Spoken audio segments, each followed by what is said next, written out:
Hello dear, आज हम class 12th chemistry crash course में यूनिट 12 को डिस्कस करने वाले हैं जिसका नाम aldehyde ketones and carboxylic acid है। तो सबसे पहले हम एल्डिहाइड एंड कीटोन्स को डिस्कस करेंगे। तो एल्डिहाइड कीटोन में हम उसके आईयूपीएसी नोमेनक्लेचर को डिस्कस करेंगे। तो आईयूपीएसी नोमेनक्लेचर की जो ट्रिक है वो है हमारी SPPM। इस S का मतलब होता है सब्स्टिट्यूएंट ग्रुप से, इस P का मतलब होता है प्रिंसिपल चेन से, इस P का मतलब होता है प्राइमरी सफिक्स से, इस M का मतलब होता है मेन फंक्शनल ग्रुप से। तो ये हमारा SPPM है, सोलापुर का पप्पू मिर्ची। तो इस ऑर्डर में जो है वो हमको आईयूपीएसी नेमिंग जो है वो किसी भी कंपाउंड की करनी होती है।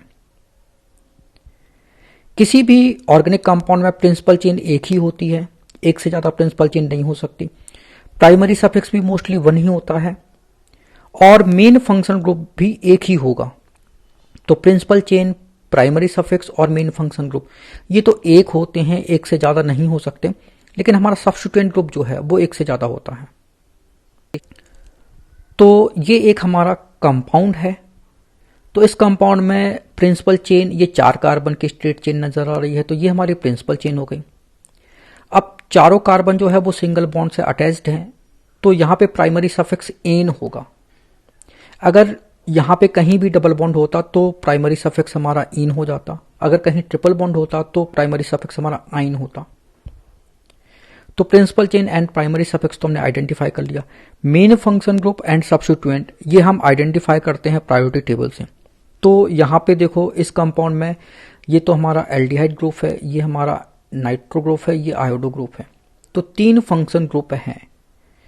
तो प्रायोरिटी टेबल से पता चलेगा कि इनमें से मेन कौन होगा, सब्स्टिट्यूएंट कौन होगा। तो देखो जरा, ये हमारी प्रायोरिटी टेबल है जिसको कि हम सीनियरिटी टेबल बोलते हैं, इसी को हम प्रेफरेंशियल सीरीज बोलते हैं। तो इसमें कार्बोक्सिलिक एसिड सबसे ऊपर है, फिर एल्डिहाइड है, फिर कीटोन है, फिर अल्कोहल ग्रुप है, फिर अमाइन ग्रुप है। तो सबसे ऊपर कार्बोक्सिलिक ग्रुप आता है, मतलब इसको सबसे ज्यादा प्रायोरिटी मिली है। फिर एल्डिहाइड को प्रायोरिटी दी गई, फिर कीटोन को, फिर अल्कोहल को, फिर अमाइन को प्रायोरिटी मिली है। फिर ये डबल बॉन्ड को प्रायोरिटी है, फिर ट्रिपल बॉन्ड को प्रायोरिटी है। ये जो हमारे हेलो ग्रुप हैं, फ्लोरो, क्लोरो, ब्रोमो, आयोडो, ये कभी भी मेन फंक्शन ग्रुप नहीं बन सकते। तो जो भी लाइन के नीचे हैं वो कभी भी मेन फंक्शन ग्रुप नहीं हो सकते। ईथर ग्रुप भी हमारा कभी भी मेन फंक्शन ग्रुप नहीं बन सकता। ये अल्काइल ग्रुप जैसे कि मिथाइल, इथाइल, ये भी कभी भी मेन फंक्शन ग्रुप नहीं बन सकते। ठीक है। नाइट्रो जो है वो भी कभी भी मेन फंक्शन ग्रुप नहीं बन सकता। राइट। तो बस हमको समझ में आ गया कि ये जो हमारा कंपाउंड है आयोडो, ये कभी मेन फंक्शन ग्रुप नहीं हो सकता। नाइट्रो ये भी मेन फंक्शन ग्रुप नहीं हो सकता। तो मेन फंक्शन ग्रुप हमारा ये है, और ये दोनों कैसे हो जाएंगे, हमारे सब्स्टिट्यूएंट हो जाएंगे। तो नंबरिंग जो है वो हम वहां से स्टार्ट करते हैं, उस टर्मिनल से स्टार्ट करते हैं जहां से मेन फंक्शन ग्रुप पास में हो। तो नंबरिंग यहां से स्टार्ट की जाएगी 1 2 3 4। तो सबसे पहले हम सब्स्टिट्यूएंट लिखते हैं। तो यहाँ पे 2 सब्स्टिट्यूएंट है तो अल्फाबेटिक ऑर्डर में लिखा जाएगा। ये आयोडो आई से स्टार्ट हो रहा है, नाइट्रो एन से स्टार्ट होगा, तो लिखा जाएगा 4 आयोडो। तो ये 4 आयोडो हो गया। फिर लिखा जाएगा 3 नाइट्रो, तो 3 नाइट्रो हो गया। 4 कार्बन है तो होगा ब्यूट, तो प्रिंसिपल चेन, 1 कार्बन है तो मेथ, 2 कार्बन है तो एथ, 3 कार्बन है तो प्रोप, 4 कार्बन है तो ब्यूट, तो ब्यूट होगा। ठीक है। और सभी सिंगल बॉन्ड से अटैच्ड हैं तो इसलिए प्राइमरी सफिक्स होगा एन, तो हमने एन लिखा।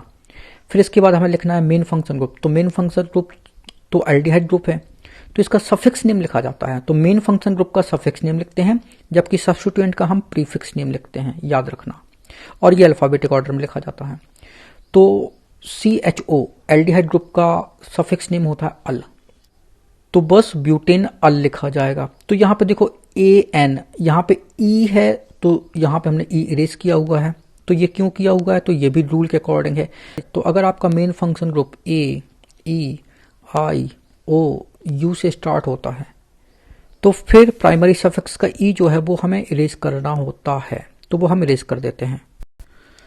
तो अब हम कुछ कंपाउंड की नेमिंग करते हैं। तो HCHO कॉमन नेम इसका फॉर्मेल्डिहाइड है, आईयूपीएसी नेम जो है वो मीथेनल है। सेकेंड है CH3CHO, तो यहां पे देखो इस कार्बन को 1 नंबर मिलेगा, इसको 2 नंबर मिलेगा, तो ये इथेन अल, ये आईयूपीएसी नेम होगा। एसिटल्डिहाइड कॉमन नेम होगा। फिर ये हमारा एक कंपाउंड है, तो नंबरिंग इसकी यहां से होगी 1 2 3 4, क्योंकि ये हमारा मेन फंक्शन ग्रुप है। ठीक है, तो ये हो जाएगा 2-मिथाइल ब्यूटेनॉल। तो 2-मिथाइल ब्यूटेनॉल ये तो आईयूपीसी नेम है। और अगर हमें कॉमन नेमिंग करनी है तो देखो जरा, ये हमारा फंक्शन ग्रुप है, तो फंक्शन ग्रुप का नेक्स्ट कार्बन जो है वो अल्फा कार्बन कहलाता है, उसका आगे वाला बीटा और उसके और आगे वाला गामा कार्बन कहलाता है। तो अल्फा कार्बन पे मिथाइल ग्रुप लगा है तो ये अल्फा मिथाइल, तो ये हमारा अल्फा मिथाइल ब्यूटेरल्डिहाइड हो गया। फिर फोर्थ नंबर देखते हैं, यहाँ पे ये 1, ये 2, ये 3 एंड ये 4। तो ब्यूट 2 इन अल, ठीक है, तो ब्यूट 2 इन अल ये आईयूपीसी नेम हो गया। ठीक है, और क्रोटोनल्डिहाइड जो है इसका कॉमन नेम हो जाएगा, ये हमारा क्रोटोनल्डिहाइड कहलाता है। फिर बेंजीन रिंग से ये CH डबल बॉन्ड CH तो सिनेमल्डिहाइड कॉमन नेम है। और अगर हम इसको नंबरिंग करते हैं 1, 2, 3, तो 3 नंबर पे ये फिनाइल ग्रुप जुड़ा हुआ है, तो 3 फिनाइल प्रोप 2 इन अल, तो 3 फिनाइल प्रोप 2 इन अल इसका आईयूपीसी नेम हो गया। ये हमारा सैलिसल्डिहाइड कहलाता है। अगर इसकी हम आईयूपीसी नेमिंग करते हैं तो ये 1 होगा, ये 2 नंबर पे, तो 2 नंबर पे हाइड्रोक्सी ग्रुप जुड़ा हुआ है, क्योंकि ये हमारा मेन होगा तो ये सब्स्टिट्यूएंट ग्रुप हो जाएगा, तो 2 हाइड्रोक्सी बेंजल्डिहाइड। फिर इसके बाद हमारा ये 7th नंबर का है, तो इसका आईयूपीसी नेम देखते हैं, तो ये 1, ये 2 और ये 3, तो प्रोप 2 इन अल ये इसका आईयूपीसी नेम हो गया। एक्रोलिन ये इसका कॉमन नेम है। फिर 8th नंबर देखते हैं, ये 1, 2, 3, 4, 5 कार्बन की चेन है, तो ये पेंटेनल ये आईयूपीसी नेम है। बेलेरल्डिहाइड जो है वो हमारा कॉमन नेम हो जाएगा। फिर इसके बाद हमारा 9 नंबर है, तो 9 नंबर में एक CHO ग्रुप ये है, एक ग्रुप ये है और एक ग्रुप ये है, तो 3 फंक्शन ग्रुप जो है वो जुड़े हुए हैं। अगर आप लॉन्गेस्ट चेन ये सिलेक्ट करते हो तो इसको नंबर नहीं मिलेगा, अगर आप ये चेन सिलेक्ट करते हो तो इसको नंबर नहीं मिलेगा, अगर आप चेन ये सिलेक्ट करते हो तो इसको नंबर नहीं मिलेगा। तो आईयूपीसी ने फिर एक नया रूल बनाया कि बोले अगर ये 3 फंक्शन ग्रुप जो है वो एक जैसे हैं, तो फिर बोले हम ऐसी चेन चुनते हैं जिनमें इनको नंबर ना दिया जाए, तो इनके लिए स्पेशल नेमिंग जो है वो की जाती है। तो हमने ये 3 कार्बन की चेन चुनी, तो 1, 2, 3, और ये जो है CHO ग्रुप जो है इसको हम कार्बल्डिहाइड बोलते हैं, ये स्पेशल सफिक्स नेम यूज किया जाएगा यहाँ पे। तो प्रोपेन 1, 2, 3 ट्राई कार्बल्डिहाइड ये हमारी आईयूपीसी नेमिंग हो गई। CH3COCH3 ये एसीटोन है हमारा, ये कॉमन नेम है। प्रोपेन टू ऑन, तो देखो 1, 2, 3, तो ये प्रोप हो गया और सेकेंड पे ऑन है, मतलब ये कीटो ग्रुप है, तो प्रोपेन टू ऑन। फिर हम इसको देखते हैं, तो ये हमारा आइसोप्रोपाइल है, तो आइसोप्रोपाइल कीटोन ये हमारा कॉमन नेम हो गया। अगर इसकी हम नंबरिंग करते हैं तो 1, 2, 3, 4, 5, तो 5 कार्बन की चेन है। Second number and 4th number पे मिथाइल ग्रुप लगा हुआ है, तो 2,4 टाइम मिथाइल हो जाएगा। फिर 5 कार्बन की चेन है, तो पेंट सभी कार्बन सिंगल बॉन्ड से अटैच है, तो एन, और 3 नंबर पे ओन है, तो 3 ओन हो जाएगा। फिर इसके बाद हमारा 12th नंबर का है, आईयूपीसी नेमिंग करनी है तो नंबरिंग यहां से होगी 1 एंड 2, तो 1 नंबर पे फिनाइल है, तो 1 फिनाइल इथेनॉन, ठीक है, इसको हम एसीटोफिनॉन भी बोलते हैं। और अगर कॉमन नेमिंग करनी है तो ये फिनाइल मिथाइल कीटोन। तो ये हमारे कंपाउंड की आईयूपीसी एंड कॉमन नेमिंग हो गई। फिर इसके बाद हम प्रिपरेशन मेथड देखेंगे। तो सबसे पहले हम उन मेथड को देखते हैं जिनके थ्रू अल्डिहाइड एंड कीटोन दोनों बनाए जा सकते हैं। तो हमारी पहली मेथड है ऑक्सीडेशन ऑफ एल्कोहल। तो 1 डिग्री एल्कोहल का अगर हम ऑक्सीडेशन करें तो हमको अल्डिहाइड मिलता है, 2 डिग्री एल्कोहल का ऑक्सीडेशन करने पे हमें कीटोन मिलता है। तो ये हमारा 1 डिग्री एल्कोहल है।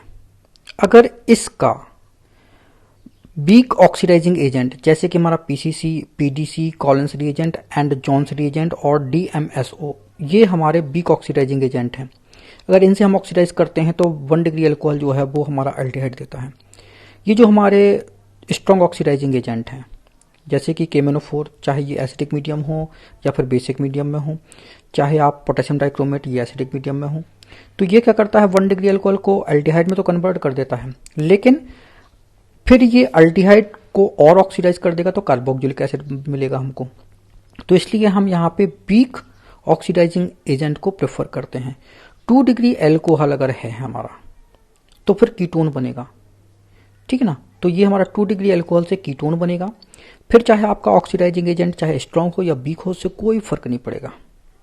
लेकिन अगर आपको 1 डिग्री अल्कोहल लेना है और अल्डिहाइड बनाना है तो आपको वीक ऑक्सीडाइजिंग एजेंट जो है प्रेफर करना होगा। इसके बाद हमारी सेकेंड प्रोसेस है बाय डिहाइड्रोजनेशन ऑफ एल्कोहल। तो एल्कोहल के डिहाइड्रोजनेशन से हमको एल्डिहाइड एंड कीटोन मिलता है। तो 1 डिग्री एल्कोहल है, उसका डिहाइड्रोजनेशन पे हमें एल्डिहाइड मिलेगा। 2 डिग्री एल्कोहल के डिहाइड्रोजनेशन पे हमें कीटोन मिलता है। तो हमने इथेनॉल लिया, कॉपर के साथ इसको 300 डिग्री सेल्सियस पे हीट करते हैं तो ये 2 हाइड्रोजन जो है वो निकल जाएंगे। तो CHO CH3 ये बनेगा, तो हाइड्रोजन निकल गया। फिर 2 डिग्री एल्कोहल है, ठीक है, उसको हीट करते हैं कॉपर 300 डिग्री सेल्सियस पे, तो एक हाइड्रोजन ये निकल जाएगा। तो ये हमारा कीटोन जो है वो बन जाएगा। फिर हमारी थर्ड प्रोसेस है फ्रॉम हाइड्रोकार्बन। तो एल्कीन के ओजोनोलिसिस से हम एल्डिहाइड कीटोन बनाते हैं और एल्काइन के हाइड्रेशन से हम एल्डिहाइड और कीटोन बनाते हैं। तो सबसे पहले हम ओजोनोलिसिस ऑफ एल्कीन देखते हैं। तो ये हमारा एथीन है, ओजोन से रिएक्शन होगी तो ये बॉन्ड जो है वो दोनों टूट जाएंगे, एक ऑक्सीजन यहाँ पे 2 ऑक्सीजन यहाँ पे और आपस में ये बॉन्ड बन जाएंगे। तो ये हमारा एथीन ओजोनाइड जो है वो बन जाता है।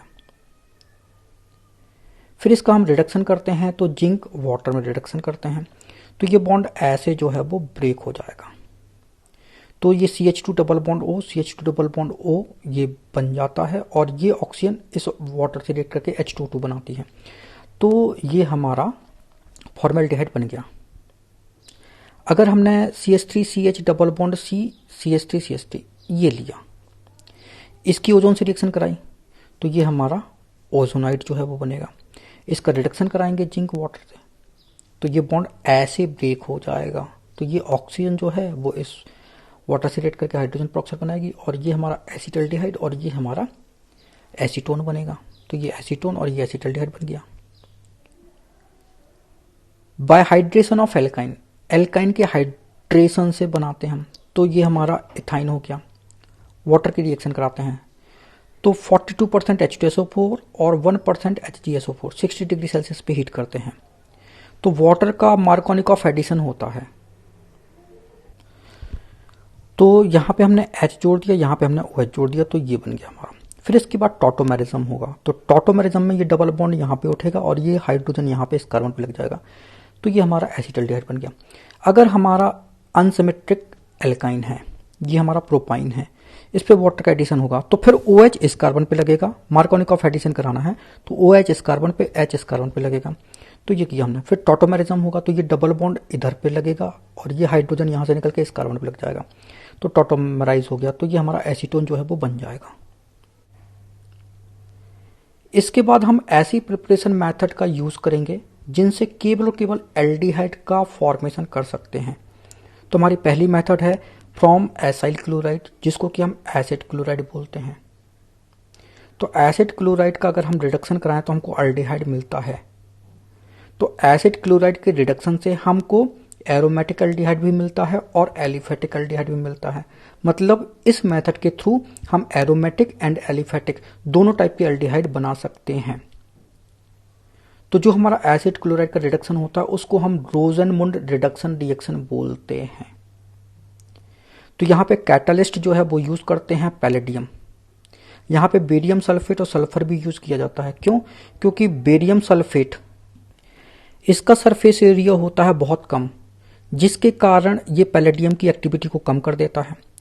यहाँ पे सल्फर जो है वो पॉइजन की तरह काम करता है जो कि पैलेडियम की रिएक्टिविटी को कम करेगा। तो हमने बेंजोइल क्लोराइड लिया तो ये हमारा बेंजोइल क्लोराइड है, इसका रिडक्शन कराएंगे तो एक H इस Cl को ले जाएगा तो HCl बनेगा। तो दूसरा H इस कार्बन से कनेक्ट हो जाएगा Cl की जगह तो ये हमारा बेंजल्डिहाइड जो है वो बन जाएगा। अगर हम यहाँ पे बेरियम सल्फेट और सल्फर यूज ना करें तो पैलेडियम जो है इस बेंजल्डिहाइड को फर्दर रिड्यूस कर देगा। ठीक है, और हम नहीं चाहते कि हमारा बेंजल्डिहाइड फर्दर रिड्यूस हो, इसलिए हम बेरियम सल्फेट एंड सल्फर का यूज करते हैं। यहाँ पे हमने इथेनॉइल क्लोराइड लिया, इसका रिडक्शन कराएंगे पैलेडियम BaSO4 सल्फर तो एक H इस Cl को ले जाएगा और इस Cl की जगह एक H जुड़ जाएगा तो ये हमारा एसिटल्डिहाइड जो है वो बन जाएगा। अगर हम बेरियम सल्फेट या सल्फर ना लें तो फिर क्या होगा, पैलेडियम जो है इसको आगे रिड्यूस करके क्या बना देगा, इसको आगे रिड्यूस करके एल्कोहल में कन्वर्ट कर देगा। तो अगर हम यहाँ पे बेरियम सल्फेट सल्फर ना लेते तो यहाँ पे एसिटल्डिहाइड की जगह इथेनॉल बनता और यहाँ पे बेंजल्डिहाइड की जगह बेंजाइल एल्कोहल बनता। तो ये हमारी रोजनमुंड रिएक्शन हो गई। फिर इसके बाद हमारी सेकेंड मेथड है फ्रॉम नाइट्राइल। तो नाइट्राइल, ये हमारा नाइट्राइल है, इसका हम पहले रिडक्शन कराते हैं, फिर इसका हाइड्रोलिसिस करते हैं। तो इसका रिडक्शन जो है वो स्टेनस क्लोराइड HCl से कराते हैं। तो इस रिडक्शन को हम स्टीफन रिडक्शन बोलते हैं, ठीक है। तो SnCl2 HCl की रिएक्शन से हमको Stenik chloride and 2 nascent hydrogen मिलेंगे। ये नेसेंट हाइड्रोजन क्या करेगा, इसको रिड्यूस कराएगा। तो ये RCH डबल बॉन्ड NH। अब चूंकि ये नाइट्रोजन NH जो है वो हमारा बेस है, ये तो अमाइन बना हमारा, और HCl एसिड होता है, तो ये कंबाइन होकर सॉल्ट बनाएगा। फिर इसका हम हाइड्रोलिसिस करते हैं तो एक H यहाँ, एक OH यहाँ जुड़ जाएगा, तो ये बॉन्ड टूट जाएगा। फिर ये बॉन्ड फिर टूटेगा तो एक H यहाँ, एक OH यहाँ जुड़ जाएगा। तो ये हमारा, इस कार्बन से 2 OH जुड़े हैं तो वो अनस्टेबल होगा, और ये हमारा अमोनिया था और HCl से रिएक्ट होकर अमोनियम क्लोराइड बना। अब यहाँ पे क्या होगा, वाटर निकलेगा, क्योंकि ये तो अनस्टेबल है, तो स्टेबल होने के लिए वाटर निकलेगा, तो ये RCHO बन जाएगा, अल्डिहाइड बन जाएगा, और ये H2। तो ये हमारा अल्डिहाइड जो है वो बन जाता है। तो इस रिएक्शन से हम एलिफेटिक अल्डिहाइड बनाते हैं और एरोमेटिक अल्डिहाइड भी बनाते हैं। तो देखो जरा, ये हमारा साइनोबेंजीन है, ठीक है। पहले हम इसका रिडक्शन कराएंगे, फिर इसका हाइड्रोलिसिस कराएंगे, तो हमारा बेंजल्डिहाइड जो है वो बन जाएगा, ठीक है। जो हमारा एलिफेटिक नाइट्राइल है उसका रिडक्शन जो है वो हम कराते हैं DiBuAlH। इसको हम बोलते हैं डाई आइसोब्यूटाइल एल्यूमिनियम हाइड्राइड। तो ये हमारा आइसोब्यूटाइल है, तो 2 आइसोब्यूटाइल जो है वो एल्यूमिनियम से कनेक्ट है और एक हाइड्रोजन कनेक्ट है, तो डाई आइसोब्यूटाइल एल्यूमिनियम हाइड्राइड हो गया। फिर हाइड्रोलिसिस कराएंगे तो ये हमारा एल्डिहाइड जो है वो बन जाएगा। इसके बाद हमारी थर्ड रिएक्शन है फ्रॉम हाइड्रोकार्बन्स। तो हाइड्रोकार्बन में हमें टोलुइन लेना है, टोलुइन का ऑक्सीडेशन कराते हैं तो हम बेंजल्डिहाइड बना लेते हैं। तो टोलुइन का ऑक्सीडेशन जो है वो क्रोमिल क्लोराइड से करानी है, तो हमारा बेंजल्डिहाइड जो है वो बन जाएगा। तो हमें टोलुइन जो है वो क्रोमिल क्लोराइड से ऑक्सीडेशन करानी है। ये CH2 हमारा सॉल्वेंट है, तो ये हमारा कॉम्प्लेक्स बनता है। इस कॉम्प्लेक्स का हम हाइड्रोलिसिस कराते हैं, तो ये बॉन्ड टूटेगा तो H यहाँ OH इस कार्बन पर लग जाएगा, फिर ये बॉन्ड टूटेगा तो H यहाँ OH इस कार्बन पर लग जाएगा। तो इस कार्बन से 2 OH ग्रुप जुड़े हुए हैं, क्योंकि 2 OH ग्रुप एक कार्बन पे स्टेबल नहीं होते तो वाटर निकलेगा, तो वाटर निकलते ही हमारा ये बेंजल्डिहाइड बन जाएगा। तो ये हमारी इटार्ड रिएक्शन हो गई। फिर एक और रिएक्शन देख लो, ये हमारा टोलुइन है। टोलुइन को हम एसिटिक एनहाइड्राइड से रिएक्ट कराते हैं, ठीक है, क्रोमियम ऑक्साइड के प्रेजेंस में। तो होता ये है कि ये हमारा एक कॉम्प्लेक्स बनता है, ठीक है, ये कॉम्प्लेक्स बन गया। फिर इस कॉम्प्लेक्स का हम हाइड्रोलिसिस कराएंगे, तो हाइड्रोलिसिस कराएंगे तो H यहाँ OH यहाँ, H यहाँ OH यहाँ, तो इस कारण में 2 OH ग्रुप हो जाएंगे, तो यहाँ पे वाटर निकलेगा और ये अल्डिहाइड बन जाएगा। तो ये बेंजल्डिहाइड बन गया, और ये एसिटिक एसिड के 2 मोल बन जाएंगे, तो 1 मोल एसिटिक एसिड का ये, एक दूसरा ये बन जाएगा, ठीक है। फिर इसके बाद साइड चेन क्लोरिनेशन के थ्रू, तो ये हमारा टोलुइन है, तो ये हमारी साइड चेन है, तो इस पे क्लोरिनेशन होगा, तो क्लोरीन की रिएक्शन कराते हैं, ठीक है, सनलाइट में। तो यहाँ पे पार्शियल क्लोरिनेशन हुआ, फिर इसका हाइड्रोलिसिस कराएंगे तो 2 HCl बन जाएंगे और 2 OH ग्रुप यहाँ पे लग जाएंगे। क्योंकि 2 OH ग्रुप स्टेबल नहीं होते तो वाटर निकल जाएगा, तो ये CHO ग्रुप बन जाएगा, तो यहाँ पे बेंजल्डिहाइड बन गया। फिर इसके बाद हमारी थर्ड रिएक्शन है गेटरमान कोच रिएक्शन। तो बेंजल्डिहाइड की रिएक्शन जो है वो हम कार्बन मोनोऑक्साइड HCl से कराते हैं, तो हमारा बेंजल्डिहाइड बनता है। अब ये रिएक्शन कैसे होती है, तो देखो जरा, ये हमारा कार्बन मोनोऑक्साइड है और ये HCl है, तो रिएक्शन से बनता है HC डबल बॉन्ड OCl। तो ये कंपाउंड जो है वो हमारा कैसा होता है, ये अनस्टेबल होता है। तो अनस्टेबल है तो क्या होगा, फिर ये बेंजीन जो है इससे रिएक्ट करेगा, तो यहाँ से हाइड्रोजन निकलेगा और यहाँ से Cl, तो HCl बन जाएगा, और ये CHO ग्रुप जो है इस बेंजीन पे लग जाएगा, तो बेंजल्डिहाइड जो है वो बन जाता है। इसके बाद हम ऐसी मेथड को डिस्कस करेंगे जिनसे केवल और केवल हम कीटोन का प्रिपरेशन कर सकते हैं। तो हमारी पहली मेथड है फ्रॉम एसाइल क्लोराइड। तो एसाइल क्लोराइड से हम कीटोन बनाते हैं। तो देखो जरा, एसाइल क्लोराइड की रिएक्शन जो है वो हमें डाई एल्काइल कैडमियम से करानी है। तो ये डाई एल्काइल कैडमियम कैसे बनता है? तो इसकी रिएक्शन ग्रिग्नार्ड रिएजेंट और कैडमियम क्लोराइड से करानी है। तो डाई एल्काइल कैडमियम बनेगा और MgHCl बन जाएगा। ठीक है, ये हमारा डाई एल्काइल कैडमियम बन गया। अब ये डाई एल्काइल कैडमियम जो है वो एसाइल क्लोराइड से रिएक्ट करेगा। तो RC++OCl, ये हमारा एसाइल क्लोराइड है, रिएक्ट कर रहा है। तो CdCl2 बन जाएगा, ये बन गया, और R जो है यहाँ पे लग जाएगा। तो ये हमारा कीटोन जो है वो बन जाएगा। सेकेंड मेथड है फ्रॉम नाइट्राइल या फ्रॉम ग्रिग्नार्ड रिएजेंट। तो नाइट्राइल की ग्रिग्नार्ड रिएजेंट से रिएक्शन से हमारा कीटोन बनता है। ठीक है, तो ये हमारा ग्रिग्नार्ड रिएजेंट है और इसकी रिएक्शन नाइट्राइल से आप कराना है। क्या होगा, एक बॉन्ड तोड़ोगे तो इस नाइट्रोजन पे MgBr लग जाएगा और इस कार्बन पे R लग जाएगा। तो ऐसे ही होगा। ठीक है, तो ये डबल बॉन्ड N, यहाँ पे MgBr लग गया और यहाँ पे R एल्काइल ग्रुप लग गया। अब इसका हम हाइड्रोलिसिस कराएंगे। तो यहाँ पे H, यहाँ पे OH कनेक्ट होगा तो एक बॉन्ड टूट जाएगा। फिर एक बॉन्ड और टूटेगा तो H यहाँ, OH यहाँ कनेक्ट हो जाएगा। अब एक कार्बन पे दो OH ग्रुप रह नहीं सकते, तो क्या होगा, वाटर निकल जाएगा। तो यहाँ पे कीटोन बन जाएगा और ये हमारा MgBr NH2 बन जाएगा।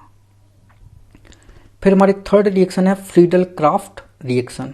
ठीक है, तो बेंजीन का एल्काइलेशन और बेंजीन का एसाइलेशन, इससे हम कीटोन बनाते हैं। ठीक है, तो ये हमारा बेंजीन है RCOCl। ठीक है, इससे रिएक्शन होती है एनहाइड्रस AlCl3 के प्रेजेंस में। तो यहाँ से हाइड्रोजन निकलेगा, यहाँ से Cl, तो HCl बन जाएगा और C++OR पार्ट यहाँ पे कनेक्ट हो जाएगा। तो ये हमारा एक कीटोन बन गया। बेंजीन की रिएक्शन बेंजोइक क्लोराइड से कराते हैं। तो यहाँ से हाइड्रोजन, यहाँ से Cl निकलेगा, तो यहाँ पे C++O और ये बेंजाइल ग्रुप जो है यहाँ पे कनेक्ट हो जाएगा। तो ये C++O बेंजाइल ग्रुप कनेक्ट हो गया इस बेंजीन से, तो ये हमारा बेंजोफिनॉल बन गया। तो ये हमारी फ्रीडल क्राफ्ट रिएक्शन हो गई। इसके बाद हम एल्डिहाइड एंड कीटोन की फिजिकल प्रॉपर्टीज की स्टडी करेंगे। तो पहली प्रॉपर्टीज है बॉइलिंग पॉइंट। तो एल्डिहाइड कीटोन का बॉइलिंग पॉइंट जो है वो अल्कोहल से तो कम होता है, लेकिन ईथर एंड एल्केन से ज्यादा होता है। तो रीजन ये है कि अल्कोहल में दो मॉलिक्यूल के बीच हाइड्रोजन बॉन्ड बनता है, जबकि एल्डिहाइड के दो मॉलिक्यूल के बीच डाइपोल डाइपोल बॉन्ड बनता है। ईथर के दो मॉलिक्यूल के बीच भी डाइपोल डाइपोल बॉन्ड बनता है, लेकिन यहां पे डाइपोल डाइपोल बॉन्ड ज्यादा स्ट्रांग होता है एज कंपेयर टू ईथर। इसलिए एल्डिहाइड का बॉइलिंग पॉइंट जो है वो ईथर के बॉइलिंग पॉइंट से ज्यादा होता है। एल्केन के दो मॉलिक्यूल में वॉन्डरवॉल फोर्स बनता है, तो वॉन्डरवॉल फोर्स जो है वो बहुत वीक होता है, इसलिए इसका बॉइलिंग पॉइंट सबसे कम होता है। अब hydrogen bond and dipole dipole bond की बात करें तो हाइड्रोजन बॉन्ड ज्यादा स्ट्रांग होता है as compare to dipole dipole bond, इसलिए अल्कोहल का बॉइलिंग पॉइंट जो है वो कोरस्पॉन्डिंग एल्डिहाइड के बॉइलिंग पॉइंट से ज्यादा होता है, और एल्डिहाइड का बॉइलिंग पॉइंट कोरस्पॉन्डिंग ईथर के बॉइलिंग पॉइंट से ज्यादा होता है, और ईथर का बॉइलिंग पॉइंट कोरस्पॉन्डिंग एल्केन के बॉइलिंग पॉइंट से ज्यादा होता है। तो ये बॉइलिंग पॉइंट का ऑर्डर हो गया। तो ये कंपैरिजन हम उन कंपाउंड में करते हैं जिनके मोलर मास ऑलमोस्ट सेम होते हैं।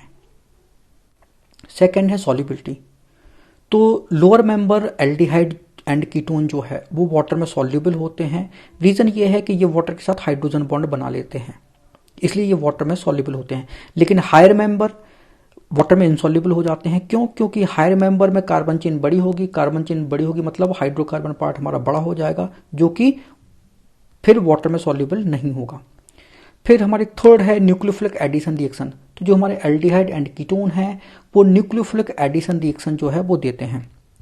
एल्डिहाइड जो है वो कीटोन से ज्यादा रिएक्टिव होता है। रीजन ये है कि कीटोन में दो एल्काइल ग्रुप होते हैं जिससे स्टेरिक हिंड्रेंस होता है। स्टेरिक हिंड्रेंस के कारण न्यूक्लियोफिलिक एडिशन रिएक्शन आसानी से नहीं हो पाती।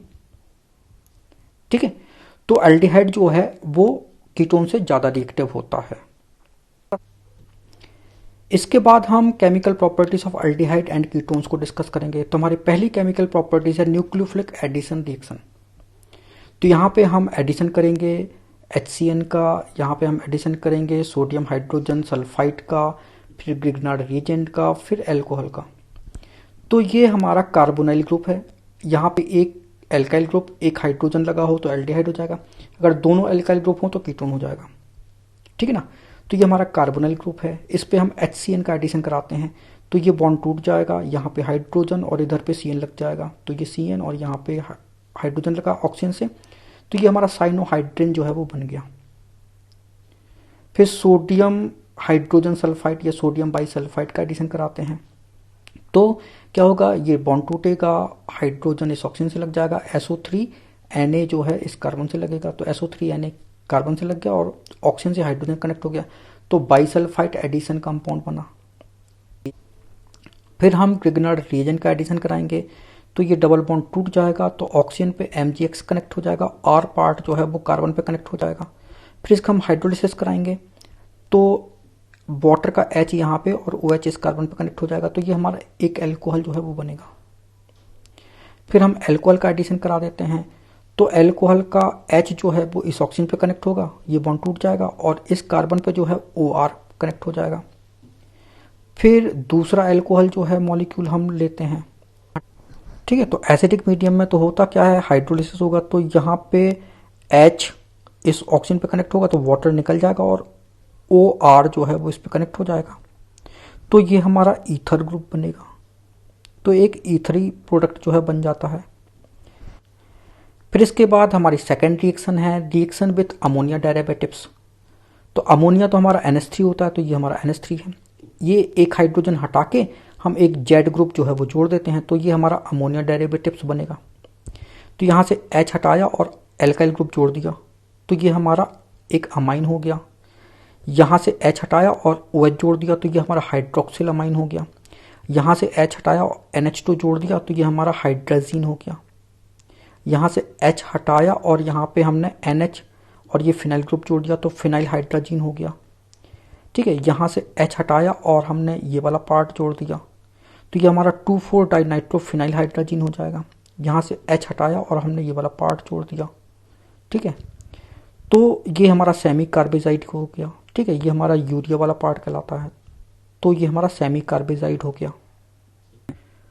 तो हमारा पहला है हाइड्रोक्सिल अमाइन, तो हाइड्रोक्सिल अमाइन का एडिशन कराते हैं तो ये हमारा कार्बोनिल ग्रुप हो गया, ठीक है, ये हमारा हाइड्रोक्सिल अमाइन है। तो यहाँ पे क्या होता है, ये दो हाइड्रोजन इस ऑक्सीजन से रिएक्ट करके वाटर निकालेगा और ये वाला पार्ट जो है वो इस कार्बन पे लग जाएगा, तो C double bond NH OH ये ऑक्साइम बनेगा। तो ये एडिशन जो है, जो हमारे नाइट्रोजन डेरिवेटिव्स होते हैं, ये हमारे नाइट्रोजन डेरिवेटिव्स हैं, तो इनका एडिशन जो है वो इस एडिशन से जो है वो अलग है। यहाँ पे क्या हो रहा था, डबल बॉन्ड टूट रहा था, कुछ निकल नहीं रहा था, पूरा का पूरा पार्ट जो है वो कार्बोनिल ग्रुप पे ऐड हो रहा था। लेकिन जो हमारे अमोनिया डेरिवेटिव्स हैं ये क्या होंगे, जब ऐड होंगे तो वाटर मॉलिक्यूल निकलेगा, तो यहाँ पे वाटर मॉलिक्यूल जो है वो निकल जाता है, ठीक है। तो हम कार्बोनिल ग्रुप फॉर्मेल्डिहाइड ले लेते हैं, तो फॉर्मेल्डिहाइड ये ऑक्सीजन निकलेगा, यहाँ से दो हाइड्रोजन निकलेंगे, तो C डबल बॉन्ड ये NOH और ये कार्बन से दो हाइड्रोजन लगे हुए थे, तो ये हमारा फॉर्मेल्डोक्साइम हो जाएगा। तो ये हमारा ऑक्साइम बना, क्योंकि फॉर्मेल्डिहाइड से ऑक्साइम बन रहा है तो फॉर्मेल्डोक्साइम हो जाएगा। एसिटाल्डिहाइड की NH2OH से रिएक्शन कराते हैं, हाइड्रोक्सिल अमाइन से रिएक्शन कराते हैं, तो दो हाइड्रोजन ये और एक ऑक्सीजन ये, तो वाटर निकलेगा, तो वाटर निकाल दिया और ये वाला पार्ट जो है वो जुड़ जाएगा, तो ये एसिटल्डोक्साइम, तो ये हमारा एसिटाल्डिहाइड है, ये रिएक्ट करेगा इससे, तो इसका जो एडिशन प्रोडक्ट होगा वो ऑक्साइम होता है, तो एसिटल्डोक्साइम बनेगा हमारा, ठीक है। इसी प्रकार ये हमारा एसीटोन है, ठीक है, तो एसिटोक्साइम बनता है, तो ये हमारा एसिटोक्साइम बनेगा। फिर हम हाइड्रोजन का एडिशन कराते हैं, तो हाइड्रोजन ये दो हाइड्रोजन ये ऑक्सीजन से वाटर निकलेगा और ये वाला पार्ट इससे कनेक्ट हो जाएगा डबल बॉन्ड से, तो ये कनेक्ट हो गया, तो ये हाइड्रोजोन बनता है। तो फॉर्मेल्डिहाइड हाइड्रोजन का एडिशन करेंगे तो फॉर्मेल्डिहाइड हाइड्रोजोन बनेगा। एसिटाल्डिहाइड NH2 बॉन्ड NH2 मतलब ये हमारा हाइड्रोजन है, एडिशन कराओगे तो वाटर निकलेगा, तो एसिटाल्डिहाइड हाइड्रोजोन बनेगा। इसी प्रकार एसीटोन है, हाइड्रोजन का एडिशन कराओगे तो एसीटोन हाइड्रोजोन बनेगा, ठीक है। फिर हमारा फिनाइल हाइड्रोजन का एडिशन कराना है, तो ये हमारा फिनाइल हाइड्रोजन है, ठीक है, तो कार्बोनिल ग्रुप फिनाइल हाइड्रोजन, तो यहाँ से हाइड्रोजन और यहाँ से ऑक्सीजन, तो वाटर निकल जाएगा और ये कनेक्ट हो जाएगा, ठीक है। तो फॉर्मेल्डिहाइड का एडिशन जो है वो फिनाइल हाइड्रोजन से कराते हैं, ठीक है। तो ये CH2 डबल बॉन्ड NH और ये फिनाइल ग्रुप जुड़ेगा, तो फॉर्मेल्डिहाइड फिनाइल हाइड्राजोन बनेगा। ठीक है, एसिटल्डिहाइड फिनाइल हाइड्राजीन का एडिशन कराते हैं तो एसिटल्डिहाइड फिनाइल हाइड्राजोन बनेगा।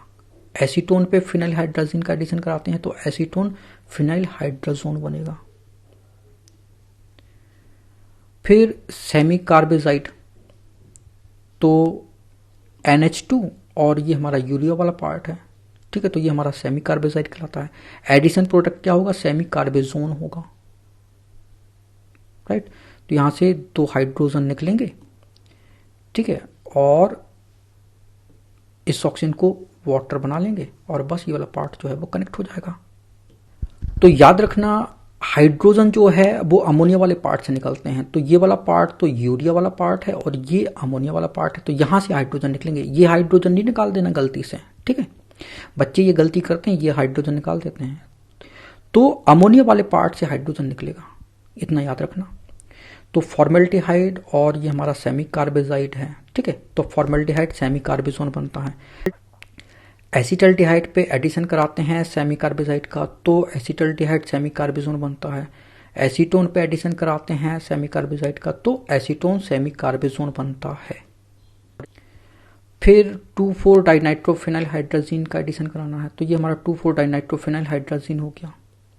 ठीक है, इसको हम ब्रेडीज रिएजेंट बोलते हैं, इसी को हम डाइनाइट्रोफिनाइल हाइड्राजीन टेस्ट बोलते हैं। ठीक है, तो ये हमारा एसिटल्डिहाइड है। ठीक है, और ये 2,4 डाइनाइट्रोफिनाइल हाइड्राजीन से रिएक्ट करेगा, तो क्या होगा? एडिशन होगा, तो यहाँ से हाइड्रोजन, यहाँ से ऑक्सीजन, वाटर निकल जाएगा, तो वाटर निकाल दिया और ये वाला पार्ट इससे जुड़ जाएगा कार्बन से डबल बॉन्ड से, तो ये जुड़ गया। तो ये हमारा एसिटल्डिहाइड 2,4 डाइनाइट्रोफिनाइल हाइड्राजोन बना। तो ये जो हमारा कंपाउंड बना है, ये येलो ऑरेंज कलर का या रेडिश ऑरेंज कलर का प्रेसिपिटेट होता है। इसी प्रकार एसीटोन जो है वो 2,4 डाइनाइट्रोफिनाइल हाइड्राजीन पे रिएक्ट करेगा, तो वाटर निकलेगा और बाकी पार्ट जो है वो ऐड हो जाएगा। तो ये हमारा एसीटोन 2,4 डाइनाइट्रोफिनाइल हाइड्राजोन बनता है, जो कि येलो ऑरेंज या फिर रेडिश ऑरेंज कलर का होता है। इसके बाद हमारी थर्ड केमिकल रिएक्शन है reduction of aldehyde and ketone. तो अल्डिहाइड और कीटोन का रिडक्शन से अगर अल्कोहल बनता है, तो इसके लिए हमें रिड्यूसिंग एजेंट जो है वो चाहिए है लिथियम एल्यूमिनियम हाइड्राइड या फिर निकल प्लेटिनम पैलेडियम हाइड्रोजन या फिर सोडियम बोरोहाइड्रेट। तो ये 3 रिड्यूसिंग एजेंट जो है वो अल्डिहाइड कीटोन को एल्कोहल में कन्वर्ट कर देते हैं। अल्डिहाइड से हमारा 1 डिग्री अल्कोहल बनेगा और कीटोन से हमारा 2 डिग्री अल्कोहल बनेगा। तो देखो जरा, ये हमारा अल्डिहाइड है, रिडक्शन होगा लिथियम एल्यूमिनियम हाइड्राइड से, तो RCH2OH। तो यहाँ पे ये जो डबल बॉन्ड होगा ऑक्सीजन का, वो बॉन्ड टूटेगा, एक हाइड्रोजन ऑक्सीजन पे, एक हाइड्रोजन कार्बन पर लग जाएगा, तो RCH2OH बन जाएगा हमारा। इसी प्रकार ये कीटोन है, तो ये डबल बॉन्ड तोड़ो, तो एक हाइड्रोजन यहाँ, एक हाइड्रोजन यहाँ, तो RCHR और ये OH हो जाएगा, तो ये हमारा 2 डिग्री अल्कोहल बन गया। अब लिथियम एल्यूमिनियम हाइड्राइड जो है वो हमारा कैसा होता है? एक्सपेंसिव रिड्यूसिंग एजेंट है, तो इसकी जगह हम निकल प्लेटिनम पैलेडियम ये लेते हैं।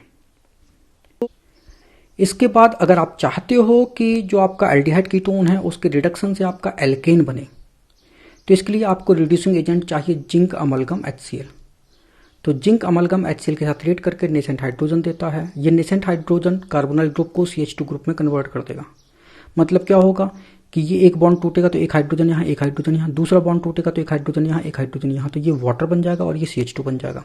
तो कार्बोनाइल ग्रुप जो है वो CH2 में कन्वर्ट हो जाता है। तो जब एल्डिहाइड कीटोन का रिडक्शन जिंक अमलगम HCl से कराते हैं, तो इस रिएक्शन को हम क्लीमेंसन रिडक्शन रिएक्शन बोलते हैं।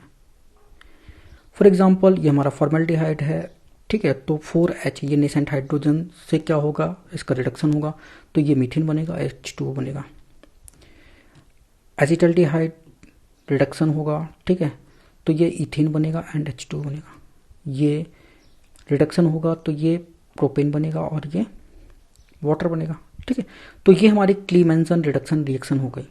तो यहाँ पे कार्बोनाइल ग्रुप जो है वो CH2 ग्रुप में कन्वर्ट हो जाता है, मतलब अल्डिहाइड कीटोन जो है वो हमारे एल्केन में कन्वर्ट होते हैं। फिर इसके बाद हमारी वुल्फ-किस्टनर रिडक्शन रिएक्शन, ये भी अल्डिहाइड और कीटोन को जो है वो एल्केन में कन्वर्ट करता है। तो यहाँ भी कार्बोनाइल ग्रुप जो है वो CH2 ग्रुप में कन्वर्ट होता है। अब ये रिएक्शन कैसे होती है, तो सबसे पहले जो हमारा कार्बोनिल ग्रुप है, जो अल्डिहाइड कीटोन है, उसको हम हाइड्रोजन से रिएक्शन कराते हैं, तो हाइड्रोजन का एडिशन होगा यहाँ पे, ठीक है, क्योंकि ये हमारा अमोनिया डेरिवेटिव्स है। तो H2 यहाँ से और ऑक्सीजन यहाँ से, तो वाटर निकल जाएगा और ये बाकी पार्ट यहाँ पे कनेक्ट हो जाएगा। फिर हम इसको हीट करते हैं, QH इथिलीन ग्लाइकॉल में हीट करते हैं, तो ये नाइट्रोजन निकलेगा और ये हाइड्रोजन H2 दोनों इस कार्बन पे लग जाएंगे, तो ये CH2 बन जाएगा। तो हमने यहाँ पे कार्बोनिल ग्रुप जो है एसिटाल्डिहाइड लिया है, ठीक है, हाइड्रोजन से रिएक्शन कराते हैं तो H2 और ये ओसो वाटर बनेगा और ये वाला पार्ट जो है इस पर कनेक्ट हो जाएगा, क्योंकि ये हमारा अमोनिया डेरिवेटिव से, ठीक है। फिर इसको हम QH इथिलीन ग्लाइकॉल में हीट करते हैं, हीट करने पे ये नाइट्रोजन जो है वो निकल जाएगा, ये H2 इस कार्बन पे कनेक्ट हो जाएगा, तो ये CH3 बन जाएगा। तो ये हमारा एल्केन बन गया, CH3 ये इथेन हो गया। फिर इसके बाद हमारी फोर्थ रिएक्शन है oxidation of aldehyde and ketone. तो जो हमारा एल्डिहाइड है उसका हम ऑक्सीडेशन करेंगे तो कार्बोक्सिलिक एसिड बनेगा। ऑक्सीडाइजिंग एजेंट आपका HNO3 हो सकता है, KMnO4 हो सकता है, पोटेशियम डाइक्रोमेट हो सकता है, Tollens reagent and Fehling solution भी हो सकता है। जो हमारा कीटोन है, कीटोन अगर हम ऑक्सीडाइज करें तो भी आपका कार्बोक्सिलिक एसिड बनता है। तो ये कार्बोक्सिलिक एसिड कैसे बनते हैं देखो जरा। तो अगर मान लीजिए हमारा ये वाला बॉन्ड टूटा तो ये CH2 ग्रुप जो है वो COH ग्रुप में कन्वर्ट होगा, तो RCOH ये बनेगा और R-CH2 C double bond OOH ये बनेगा।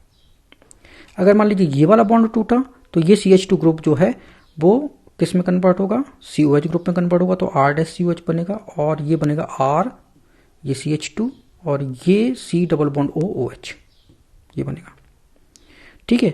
तो बनेगा अल्टीमेट कार्बोक्सिलिक एसिड ही।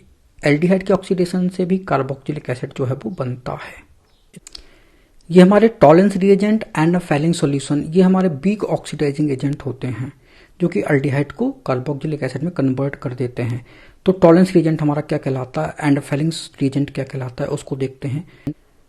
तो सबसे पहले हम टॉलेंस रिएजेंट को देखेंगे। तो अमोनिकल सिल्वर नाइट्रेट सॉल्यूशन ये हमारा टॉलेंस रिएजेंट कहलाता है। इसको हम लिख सकते हैं, तो ये जो टॉलेंस रिएजेंट है इसको हम लिख सकते हैं, तो ये हमारा होगा AgNH3 और प्लस। तो ये हमारा जो कॉम्प्लेक्स है ये हमारा टॉलेंस रिएजेंट जो है वो कहलाता है और इसको हमें अल्कलाइन मीडियम में जो है वो यूज़ करना होता है, ठीक है। तो टॉलेंस रिएजेंट जो है वो अल्डिहाइड को कार्बोक्सिलेट आयन में कन्वर्ट कर देगा, तो कार्बोक्सिलेट एनायन जो है वो बनेगा और हमारा टॉलेंस रिएजेंट जो है वो सिल्वर मेटल में कन्वर्ट हो जाता है, तो सिल्वर प्रेसिपिटेट बनता है जो कि कैसा होता है, वाइट प्रेसिपिटेट होता है, ठीक है। तो एल्डिहाइड के साथ टॉलेंस रिएजेंट जो है वो वाइट प्रेसिपिटेट देता है जो कि हमारा सिल्वर मिरर कहलाता है। वो सिल्वर मिरर जो है टेस्ट के नाम से जाना जाता है ये। तो रिएक्शन कैसे होती है, तो ये हमारा एल्डिहाइड है, ये हमारा टॉलेंस रिएजेंट है, बेसिक मीडियम में इसको यूज करना अपने को। तो ये तो हमारा कार्बोक्सिलेट आयन बनेगा और ये सिल्वर जो है यहाँ पे +1 ऑक्सीडेशन स्टेट में है और ये सिल्वर 0 में आज कन्वर्ट हो गया, मतलब सिल्वर का क्या हो गया, रिडक्शन हो गया और अमोनिया बनेगी। अब ये रिएक्शन होती कैसे है, तो देखो जरा, आपको करना क्या है कि ये हमारा RCHO ये हमारा एल्डिहाइड हो गया, AgNH3 पॉजिटिव, ये हमारा टॉलेंस रिएजेंट हो गया। एल्कलाइन मीडियम मतलब बेसिक मीडियम में इसको यूज करना है, तो वो कहता है कि एल्डिहाइड जो है वो कार्बोक्सिलेट आयन में कन्वर्ट होगा, तो RCO नेगेटिव और यहाँ का जो सिल्वर था वो सिल्वर मेटल में कन्वर्ट हो जाएगा, ठीक है। और ये जो अमोनिया में कन्वर्ट होगा।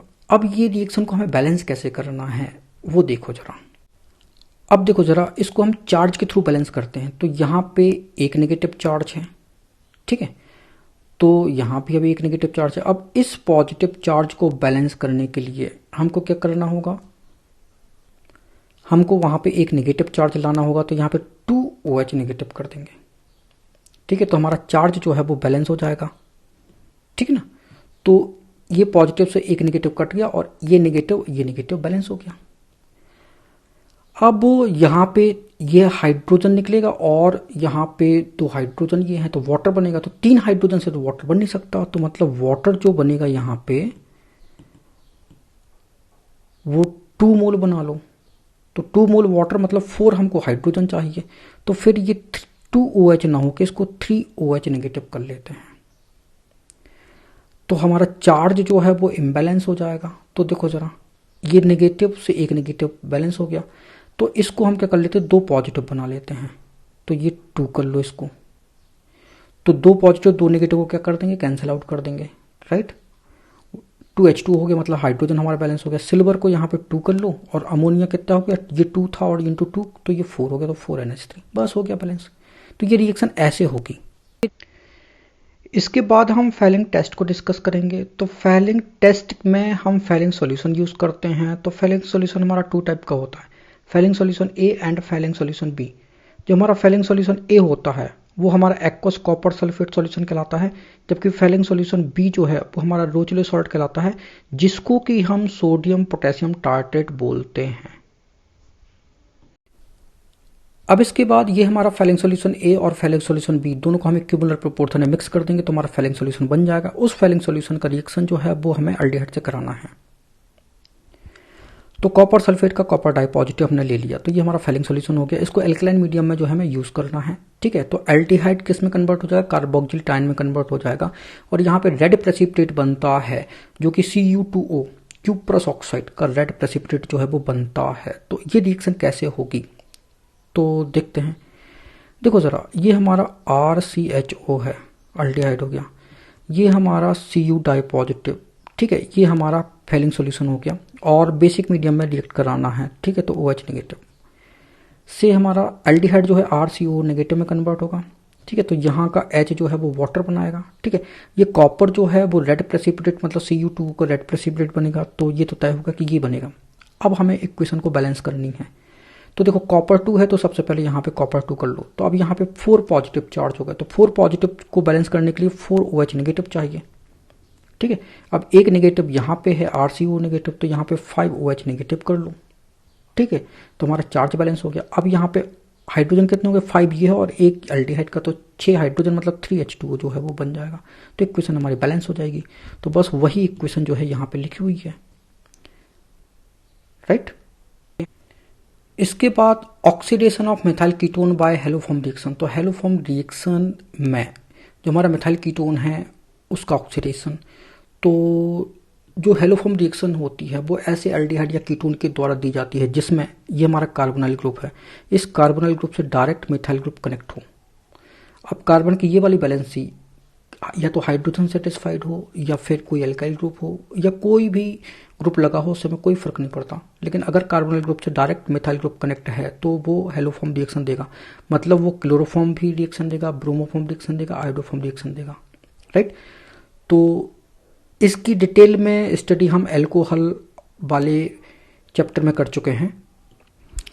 तो सबसे पहले इसका ऑक्सीडेशन होगा, फिर इसका हेलोजनेशन होगा, इसके बाद जो है वो हमारा हेलोफॉर्म बनता है। तो ये 3 स्टेप में रिएक्शन होती है।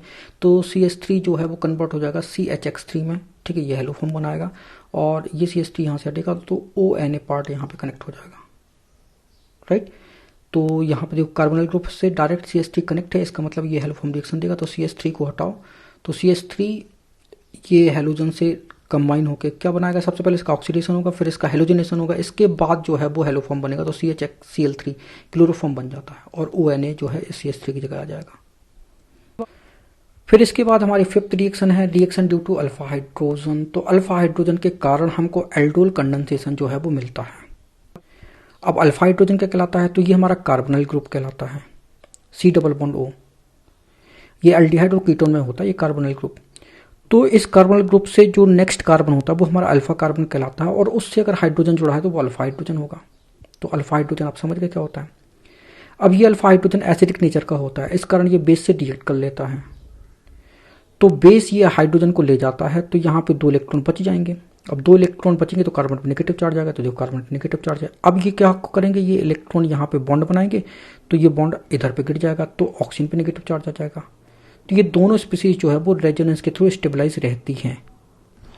तो इसको आप छोड़ें, आप सीधे अल्डोल कंडेंसेशन पर फोकस करें। तो अल्डोल कंडेंसेशन ये हमारा ऐसा एल्डिहाइड या ऐसा कीटोन देता है जिसमें कम से कम एक अल्फा हाइड्रोजन प्रेजेंट हो। तो ऐसा एल्डिहाइड या कीटोन जिसमें कम से कम एक अल्फा हाइड्रोजन प्रेजेंट होता है वो हमारा अल्डोल कंडेंसेशन देता है। तो अगर हमारा अल्डिहाइड है तो बीटा हाइड्रोक्सी अल्डिहाइड, जिसको कि हम क्या बोलते हैं, अल्डोल बोलते हैं। अगर हमारा कीटोन है तो बीटा हाइड्रोक्सी कीटोन मिलेगा, जिसको हम कीटोल बोलते हैं। ठीक है, और इस रिएक्शन को हम अल्डोल रिएक्शन के नाम से जानते हैं। तो ये हमारा अल्डिहाइड है। ठीक है, इसमें अल्फा हाइड्रोजन ये प्रेजेंट है, तो इसको हम ऐसा लिख लेते हैं ताकि आपको पिक्चर क्लियर हो जाए। ठीक है, तो ये CH3, ये C डबल बॉन्ड OH। दूसरा मोल लिख लेते हैं CH3 C double bond OH। ठीक है, अब ये कार्बन अल्फा कार्बन है और ये कार्बन भी अल्फा कार्बन है, तो कार्बोनाइल ग्रुप का जो नेक्स्ट कार्बन है वो अल्फा कार्बन कहलाता है, और ये हाइड्रोजन जो है अल्फा हाइड्रोजन होंगे। ठीक है, ये हाइड्रोजन अल्फा हाइड्रोजन होंगे। तो ऐसे एल्डिहाइड जिनमें अल्फा हाइड्रोजन प्रेजेंट होता है वो डाइल्यूट एल्कली, मतलब आपका सोडियम हाइड्रोक्साइड हो सकता है, पोटेशियम हाइड्रोक्साइड हो सकता है, बेरियम हाइड्रोक्साइड हो सकता है, तो ये एल्कली में आते हैं। तो ये दोनों क्या होते हैं, ये कंडेंस हो जाते हैं। तो होता ये है कि सबसे पहले क्या होगा कि ये बॉन्ड जो है वो टूटेगा, तो यहां से हाइड्रोजन निकलेगा, अल्फा हाइड्रोजन इस ऑक्सीजन पे जाएगा और बाकी ये CH2 पार्ट जो है इस कार्बन से अटैच हो जाएगा। तो ये बनेगा हमारा CH3, ये वाला CH3, ये CH, तो ये CH है। ठीक है, अब यहाँ पे OH बन जाएगा और इस कार्बन से जो है वो CH2 C double bond OH connect हो जाएगा। तो देखो जरा, ये हमारा कार्बोनिल ग्रुप है, ये अल्फा कार्बन, ये बीटा कार्बन, तो ये बीटा हाइड्रोक्सी ब्यूटेरल्डिहाइड बन गया। ये तो कॉमन नेम हो गया। अगर IUPAC नेम की बात करें तो इसको नंबर 1 दोगे, ये 2 दोगे, इसको 3 दोगे, ये 4, तो 3 हाइड्रोक्सी ब्यूटेनल हो गया। तो ये हमारा अल्डोल बना। अब ये हमारा जो अल्डोल बना है इसको हम हीट कर देते हैं। हीट करने पे क्या होगा, ये हमारा OH ग्रुप है और ये हमारा एसिडिक हाइड्रोजन होता है, तो ये H और ये OH से क्या बनेगा, वाटर बनेगा, तो वाटर निकलेगा और यहाँ पे डबल बॉन्ड लग जाएगा, तो ये डबल बॉन्ड लग गया। तो ये हमारा बन गया ब्यूट 2 इन अल, तो यहाँ पे 1, ये 2, ये 3 और ये 4, तो ये ब्यूट 2 इन अल। ठीक है, तो ये अल्डोल कंडेंसेशन का प्रोडक्ट हो गया। अगर मान लीजिए हमारा कीटोन है, प्रोपेनॉन है, तो कीटोन कितने चाहिए हमको, 2 चाहिए, तो ये 2 मोल कीटोन चाहिए हमको। ठीक है, फिर क्या होगा, फिर जो हमारा अल्कली है उसमें क्या होगा कि एक हाइड्रोजन यहां से निकलेगा, इस ऑक्सीजन पे लगेगा और बाकी पार्ट जो है इस कार्बन से लग जाएगा, तो ये बनेगा हमारा। अब ये बना हमारा, तो इसको हमने क्या बोला, 4 हाइड्रोक्सी 4 मिथाइल पेंटेन 2। अब इसको आप हीट करोगे तो क्या होगा, वाटर निकलेगा, ये OH है और यहां से H निकलेगा, तो मोर सब्स्टिट्यूटेड एल्कीन ज्यादा स्टेबल होती, तो हाइड्रोजन यहीं से निकलेगा। ठीक है, जो कार्बोनिल ग्रुप का नेक्स्ट कार्बन उधर से हाइड्रोजन निकलेगा, क्योंकि वो एसिडिक नेचर का होता है, तो अल्फा कार्बन से हाइड्रोजन निकलेगा, तो यहाँ पे डबल बॉन्ड लग जाएगा और डबल बॉन्ड लगेगा तो ये हमारा कीटोल बन जाएगा। ठीक है, तो कीटोल कंडेंसेशन प्रोडक्ट हो गया हमारा ये। तो हमारा अल्डोल कंडेंसेशन क्या कहलाता है, तो ऐसे 2 एल्डिहाइड जिनमें अल्फा हाइड्रोजन प्रेजेंट हो या ऐसे 2 कीटोन जिसमें अल्फा हाइड्रोजन प्रेजेंट हो, तो वो डाइल्यूट एल्कली में क्या होते हैं, कंडेंस हो जाते हैं, तो इस रिएक्शन को हम अल्डोल कंडेंसेशन बोलते हैं। फिर इसके बाद हमारा क्रॉस अल्डोल क्या कहलाता है, तो क्रॉस अल्डोल कंडेंसेशन जो है वो 2 डिफरेंट एल्डिहाइड में हो सकता है या 2 डिफरेंट कीटोन में हो सकता है या एक एल्डिहाइड एक कीटोन में हो सकता है। इसके बाद हमारे पास ये 2 डिफरेंट एल्डिहाइड है, ये हमारा इथेनॉल है, ये हमारा प्रोपेनॉल है। डाइल्यूट एल्कली से हमको रिएक्शन करानी है। ठीक है, फिर हमको हीट करना है तो हमको एल्डोल प्रोडक्ट मिलेंगे। तो हमको 4 डिफरेंट एल्डोल प्रोडक्ट मिलते हैं, कब, जब दोनों एल्डिहाइड में अल्फा हाइड्रोजन प्रेजेंट हो। तो जब इनका 2 मोल आपस में रिएक्ट करता हो, इनका 2 मोल अल्डोल कंडेंसेशन देता हो, तो हमको ये प्रोडक्ट मिलेगा। इसके 2 मोल के अल्डोल कंडेंसेशन से हमको ये मिलेगा। अब इसका अल्फा हाइड्रोजन इस पे आएगा और बाकी पार्ट ये इस कार्बन से अटैच होगा, या इसका अल्फा हाइड्रोजन इस ऑक्सीजन पे आएगा और ये वाला पार्ट इस कार्बन पे अटैच होगा। तो 2 प्रोडक्ट हमारे ये होगा, 2 प्रोडक्ट हमारे ये होगा, तो 4 प्रोडक्ट जो है वो हमको मिलेंगे। इसको हम क्रॉस अल्डोल कंडेंसेशन कहते हैं। अगर मान लीजिए आपका एक अल्डिहाइड है और दूसरा कीटोन है, तो यहाँ पे तो अल्फा हाइड्रोजन है लेकिन यहाँ पे अल्फा हाइड्रोजन नहीं है, तो निश्चित तौर पे यहाँ से हाइड्रोजन निकलेगा, इस ऑक्सीजन पे आएगा, बाकी का पार्ट इस कार्बन पे अटैच हो जाएगा, तो हमको यही एक प्रोडक्ट जो है वो मिलेगा। ठीक है ना, तो ये भी हमारा क्रॉस अल्डोल कंडेंसेशन कहलाएगा, जब एक एल्डिहाइड एक कीटोन के बीच अल्डोल कंडेंसेशन हो। फिर इसके बाद हमारी कैनिजारो रिएक्शन है। तो ये जो कैनिजारो रिएक्शन है ये अल्डोल कंडेंसेशन के जस्ट अपोजिट होती है। दोनों में डिफरेंस क्या है कि अल्डोल कंडेंसेशन में जहां पे अल्फा हाइड्रोजन मस्ट है, जहां पे अल्फा हाइड्रोजन प्रेजेंट होना ही चाहिए, यहां पे अल्फा हाइड्रोजन एब्सेंट होना चाहिए कैनिजारो रिएक्शन में। तो कैनिजारो रिएक्शन में अल्फा हाइड्रोजन एब्सेंट हो और एल्डोल कंडेंसेशन में अल्फा हाइड्रोजन प्रेजेंट हो तभी होगी। दूसरा डिफरेंस है कि अल्डोल कंडेंसेशन में डाइल्यूट एल्किली यूज की जाती है, जबकि कैनिजारो रिएक्शन में कॉन्सनट्रेटेड एल्किली जो है वो हम यूज करते हैं। तो होता क्या है कि ये जो अल्डिहाइड है जिसमें अल्फा हाइड्रोजन एब्सेंट है, तो एक बार वो रिड्यूस होगा, दूसरी बार ऑक्सीडाइज होगा, तो ये हमारी डिसप्रपोर्शनेशन रिएक्शन देता है कॉन्सनट्रेटेड एल्किली के प्रेजेंस में। तो कॉन्सनट्रेटेड NaOH हमने लिया इसको, ठीक है। तो ये हमारा फॉर्मेल्डिहाइड है, इसमें अल्फा हाइड्रोजन एब्सेंट है।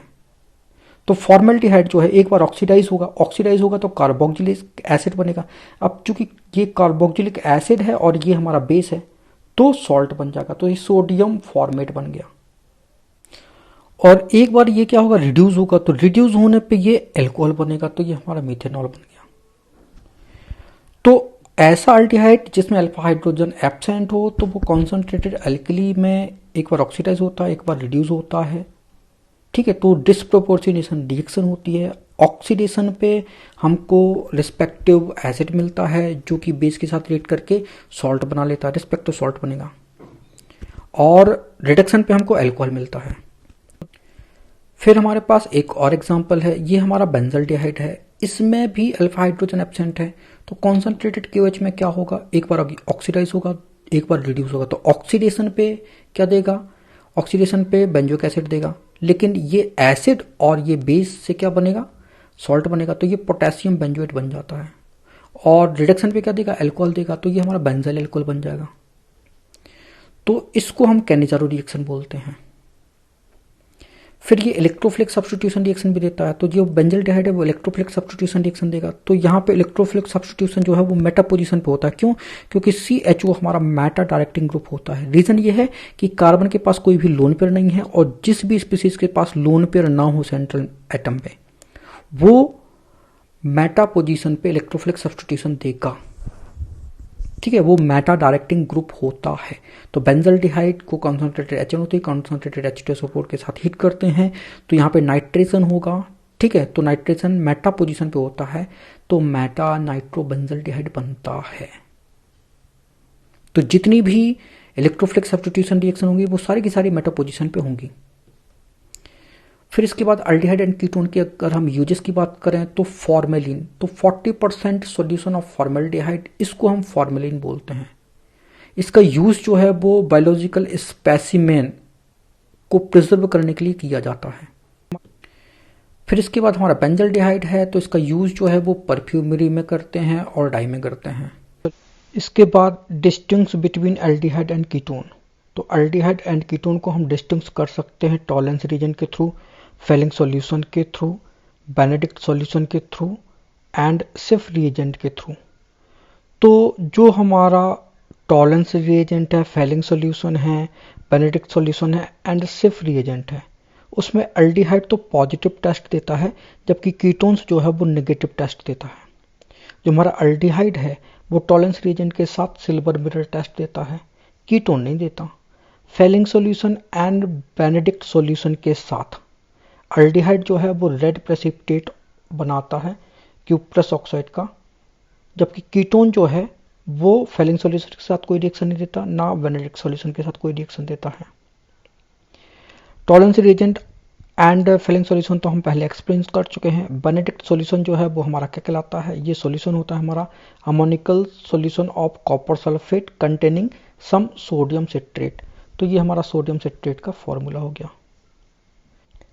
फिर हमारा सिफ रिएजेंट आएगा, तो सिफ रिएजेंट जो है वो डाइल्यूट सॉल्यूशन कहलाता है किसका, रोजनेलिन हाइड्रोक्लोराइड का। जब इस सॉल्यूशन में हम सल्फर डाइऑक्साइड गैस पास करते हैं तो ये सॉल्यूशन जो है वो कलरलेस हो जाता है, लेकिन जब इसमें हम कोई एल्डिहाइड डालते हैं तो इसका मैजेंटा कलर जो है वो फिर से रिस्टोर हो जाता है। हेलो डियर, आज हम कार्बोक्सिलिक एसिड को डिस्कस करने वाले हैं। तो सबसे पहले हम इसके नोमेनक्लेचर को डिस्कस करेंगे। तो ये हमारे स्ट्रक्चर है, ये कॉमन नेम दिए हैं, यहाँ पे आईयूपीएसी नेम दिए हैं। तो HC डबल बॉन्ड OH, तो यहाँ पे एक कार्बन की चेन है, तो एक कार्बन को हम बोलते हैं मेथ। सिंगल बॉन्ड होगा तो एन, और COOH ग्रुप, इसको हम ओइक एसिड बोलते हैं, तो मिथेनोइक एसिड, ये इसका आईयूपीएसी नेम है। कॉमन नेम फॉर्मिक एसिड हो जाएगा। फिर CH3COOH, तो 1 और 2, दो कार्बन है तो होगा एथ, सिंगल बॉन्ड है तो एन, तो इथेन ओइक एसिड, तो ये COOH ग्रुप को हम क्या बोलते हैं, ओइक एसिड बोलते हैं, तो इथेनोइक एसिड हो गया। कॉमन नेम इसका एसिटिक एसिड है। फिर ये हमारा 3 कार्बन है, तो 1, 2 और 3, तो 3 कार्बन को बोलते हैं प्रोप, सिंगल बॉन्ड है तो एन, और COH को हम बोलते हैं ओइक एसिड, तो प्रोपेनोइक एसिड। कॉमन नेम इसका प्रोपियोनिक एसिड होगा। ठीक है, ये हमारा ब्यूटाइरिक एसिड है कॉमन नेम में, और ब्यूटेनोइक एसिड ये हमारा आईयूपीएसी नेम होगा। ये हमारा आइसोब्यूटारिक एसिड होगा, और इसको हम 2 मिथाइल प्रोपियोनिक एसिड बोलते हैं। ठीक है, फिर ये हमारा ऑक्जेलिक एसिड है, ये हमारा इथेन डाइओइक एसिड है। इसको देखो जरा, 1, 2 और 3, 3 कार्बन की चेन है तो होगा प्रोप, सिंगल बॉन्ड है तो एन, और 1 और 3 नंबर पे ओइक एसिड है, तो 1,3 डाइओइक एसिड ये हो जाएगा। और इसका कॉमन नेम मेलोनिक एसिड होता है। फिर ये हमारा बेंजोइक एसिड है। ठीक है, इसका IUPAC name benzene carboxylic acid या बेंजोइक एसिड। फिर ये हमारा ये फिनाइल एसिटिक एसिड है। ठीक है, ये एसिटिक एसिड है, ये फिनाइल लगा हुआ है तो फिनाइल एसिटिक एसिड, और इसको 1 और 2 ये हमारी चेन हो जाएगी, और ये हमारा फिनाइल सब्स्टिट्यूएंट हो जाएगा, तो 2 फिनाइल इथेनोइक एसिड। इसको हम थैलिक एसिड बोलते हैं। तो जब भी ऑर्थो पोजीशन पे 2 कार्बोक्सिलिक ग्रुप लगे हों तो वो थैलिक एसिड कहलाता है। इसको आईयूपीएसी नेम, तो देखो जहां पर नंबरिंग करोगे ये 1 और 2, तो बेंजीन 1,2 डाई कार्बोक्सिलिक एसिड। फिर हम कार्बोक्सिलिक एसिड की प्रिपरेशन मेथड देखेंगे। तो उसके पहले हम ऑर्गेनिक कंपाउंड का फ्लो चार्ट देख लेते हैं। तो एल्केन, एल्कीन, एल्काइन, ये आप 11th में पढ़ चुके हो। 12th में आप एल्काइल हैलाइड पढ़ोगे, हेलो एल्केन पढ़ रहे हो। फिर एल्कोहल पढ़ोगे। ठीक है, aldehyde, carboxylic acid and carboxylic acid की ये हमारे डेरिवेटिव्स हो गए। ठीक है, फिर यहाँ पे ये हमारा कीटोन भी है। ठीक है, तो एल्डिहाइड एंड कीटोन भी आपने पढ़ा है। तो ये पोर्शन आपने 11th में पढ़ा, ये पोर्शन आप 12th में जो है वो पढ़ोगे। फिर इसके बाद हम कार्बोक्सिलिक एसिड की प्रिपरेशन मेथड देखेंगे। तो कार्बोक्सिलिक एसिड की प्रिपरेशन मेथड को देखने से पहले हम ये ऑर्गेनिक कंपाउंड का फ्लो चार्ट देख लेते हैं। तो आपने एल्केन, एल्कीन, एल्काइन, ये तो आप 11th में पढ़ चुके हो। Halo alkane, alcohol, aldehyde, ketone, carboxylic acid, acid chloride, और ये हमारा एस्टर, ये हमारा एसिडामाइड, और ये हमारा एसिड एनहाइड्राइड। तो ये पोर्शन आप 12th में पढ़ोगे। तो ये हमारा कार्बोक्सिलिक एसिड है। तो कार्बोक्सिलिक एसिड को हमें प्रिपेयर करना है, तो कैसे प्रिपेयर कर सकते हैं? तो देखो इसके सराउंडिंग में क्या है, तो इसके सराउंडिंग में ये हमारे कार्बोक्सिलिक एसिड डेरिवेटिव्स हैं। तो कार्बोक्सिलिक एसिड के जो डेरिवेटिव्स होते हैं उनसे हम कार्बोक्सिलिक एसिड आसानी से प्रिपेयर कर सकते हैं। फिर इसके सराउंडिंग में ये हमारा एल्डिहाइड है, तो एल्डिहाइड से भी हम कार्बोक्सिलिक एसिड जो है आसानी से बना सकते हैं। फिर एल्डिहाइड के पीछे हमारा एल्कोहल है, तो एल्कोहल का यूज़ करके भी हम कार्बोक्सिलिक एसिड आसानी से बना सकते हैं। ठीक है, फिर एक हमारा ग्रिग्नार्ड रिएजेंट होता है। तो ग्रिग्नार्ड रिएजेंट तो ब्रह्मा जी हैं ऑर्गेनिक कंपाउंड के। तो ग्रिग्नार्ड रिएजेंट एक ऐसा रिएक्टेंट है जिसके थ्रू हम सारे ऑर्गेनिक कंपाउंड बना सकते हैं। उसके पास वो शक्ति है, वो पावर है कि वो सारे ऑर्गेनिक कंपाउंड बना सकता है। उसके थ्रू हम एल्केन बना सकते हैं, एल्कीन बना सकते हैं, एल्काइन बना सकते हैं, एल्काइल हैलाइड बना सकते हैं, एल्कोहल बना सकते हैं, एल्डिहाइड, कीटोन, कार्बोक्सिलिक एसिड की ये डेरिवेटिव्स हैं, सब कुछ बना सकते हैं। तो ग्रिग्नार्ड रिएजेंट से भी हम बना सकते हैं। फिर यहाँ पे एक और इम्पॉर्टेंट कंपाउंड होता है, ये जो हमारा एल्काइल हैलाइड है, इसकी रिएक्शन अगर हम KCN से कराएं तो हमारा RCN बनता है, एल्काइल नाइट्राइल बनता है। इस एल्काइल नाइट्राइल की हेल्प से भी हम एल्डिहाइड बना सकते हैं, कार्बोक्सिलिक एसिड बना सकते हैं। ठीक है, तो और ये हमारा कीटोन बना सकते हैं। तो ये एल्काइल नाइट्राइल बहुत इंपॉर्टेंट है, तो इसकी हेल्प से हम जो है कार्बोक्सिलिक एसिड बना सकते हैं। तो ये कार्बोक्सिलिक एसिड की हमारी प्रिपरेशन मेथड हो गई। तो ये हमारे कार्बोक्सिलिक एसिड डेरिवेटिव्स हैं, तो इनका हम हाइड्रोलिसिस करेंगे चारों का, तो हमें कार्बोक्सिलिक एसिड मिलता है। फिर ये हमारा एल्काइल नाइट्राइल है, इसका भी हम हाइड्रोलिसिस करते हैं तो हमें कार्बोक्सिलिक एसिड मिलता है। एल्डिहाइड का ऑक्सीडेशन करोगे तो कार्बोक्सिलिक एसिड मिलता है। एल्कोहल का ऑक्सीडेशन करने पे कार्बोक्सिलिक एसिड मिलता है। जो हमारा ग्रिग्नार्ड रिएजेंट है उसकी रिएक्शन पहले कार्बन डाइऑक्साइड से कराओ, फिर उसका हाइड्रोलिसिस करो तो हमारा कार्बोक्सिलिक एसिड मिलता है। तो बस ऐसे हम आइडिया लगा लेते हैं कि कार्बोक्सिलिक एसिड के लिए फर्स्ट रिएक्टेंट क्या है, तो सेकेंड रिएक्टेंट का हमको ऑलमोस्ट आइडिया लग जाता है। ठीक है, तो बस अब हम कार्बोक्सिलिक एसिड प्रिपरेशन को डिटेल में देखेंगे। तो कार्बोक्सिलिक एसिड प्रिपरेशन की जो हमारी फर्स्ट मेथड है वो है from primary alcohol and aldehyde. तो प्राइमरी अल्कोहल के ऑक्सीडेशन से हम कार्बोक्सिलिक एसिड बनाते हैं, एल्डिहाइड की ऑक्सीडेशन से भी हम कार्बोक्सिलिक एसिड बनाते हैं। तो यहाँ पे ऑक्सीडाइजिंग एजेंट जो है वो इंपॉर्टेंट है। जब आप प्राइमरी अल्कोहल लेते हो तो याद रखना आपका ऑक्सीडाइजिंग एजेंट जो है वो स्ट्रांग होना चाहिए, जैसे कि KMnO4। अब चाहिए एसिडिक मीडियम में हो या न्यूट्रल हो या फिर एल्कलाइन मीडियम में हो, ये तीनों ही मीडियम में अल्कोहल को कार्बोक्सिलिक एसिड में कन्वर्ट कर देते हैं। आपका प्राइमरी अल्कोहल होना चाहिए। सेकेंडरी अल्कोहल होगा तो हमारा कीटोन बनेगा ऑक्सीडेशन पे। ठीक है, तो इसलिए सेकेंडरी अल्कोहल नहीं लेना है, प्राइमरी अल्कोहल लेना है। अगर आपने एल्डिहाइड लिया तो फिर यहाँ पे ऑक्सीडाइजिंग एजेंट कुछ भी हो सकता है, चाहे स्ट्रांग हो चाहे वीक हो। ये सारे ऑक्सीडाइजिंग एजेंट के थ्रू जो है वो कार्बोक्सिलिक एसिड में कन्वर्ट हो जाता है। तो हमारे स्ट्रॉन्ग ऑक्सीडाइजिंग एजेंट में तो पोटेशियम परमैंगनेट, पोटेशियम डाइक्रोमेट आ जाते हैं, जबकि वीक ऑक्सीडाइजिंग एजेंट में आपका जोन्स रिएजेंट आ जाता है। ये हमारा क्रोमियम ट्राइऑक्साइड इन एसिटिक मीडियम होता है। फिर इसमें PCC आ जाता है, ठीक है, फिर इसमें PDC आ जाता है, फिर इसमें कॉलेंस रिएजेंट आ जाता है। तो ये हमारे वीक ऑक्सीडाइजिंग एजेंट होते हैं। फिर हमारी सेकेंड मेथड है फ्रॉम एल्काइल नाइट्राइल। तो एल्काइल नाइट्राइल के कंप्लीट हाइड्रोलिसिस पे हमारा कार्बोक्सिलिक एसिड बनता है। तो क्या होता है कि एक बॉन्ड ये टूटेगा तो एक H यहाँ एक OH यहाँ आएगा, दूसरा बॉन्ड टूटेगा तो एक H यहाँ एक OH यहाँ आ जाएगा। अब इस कार्बन पे 2 OH ग्रुप हो गए, तो एक कार्बन पे 2 OH ग्रुप रह नहीं सकते, तो क्या होगा, वाटर निकल जाएगा। तो ये हमारा C डबल बॉन्ड ONH2, तो ये हमारा एक अमाइड बनेगा। फिर और हाइड्रोलिसिस होगा तो एक H यहाँ एक OH यहाँ, तो ये हमारा कार्बोक्सिलिक एसिड बन गया और अमोनिया बन गया। तो जो हमारा एल्काइल नाइट्राइल है उसके कंप्लीट हाइड्रोलिसिस पे हमारा कार्बोक्सिलिक एसिड जो है वो बनता है। फिर हमारी थर्ड मेथड है फ्रॉम अमाइड। तो ये हमारा अमाइड है। तो अमाइड के हाइड्रोलिसिस पे भी हमको क्या बनता है, कार्बोक्सिलिक एसिड बनता है। फ्रॉम एसाइल हैलाइड, तो ये हमारे कार्बोक्सिलिक एसिड के डेरिवेटिव्स हैं।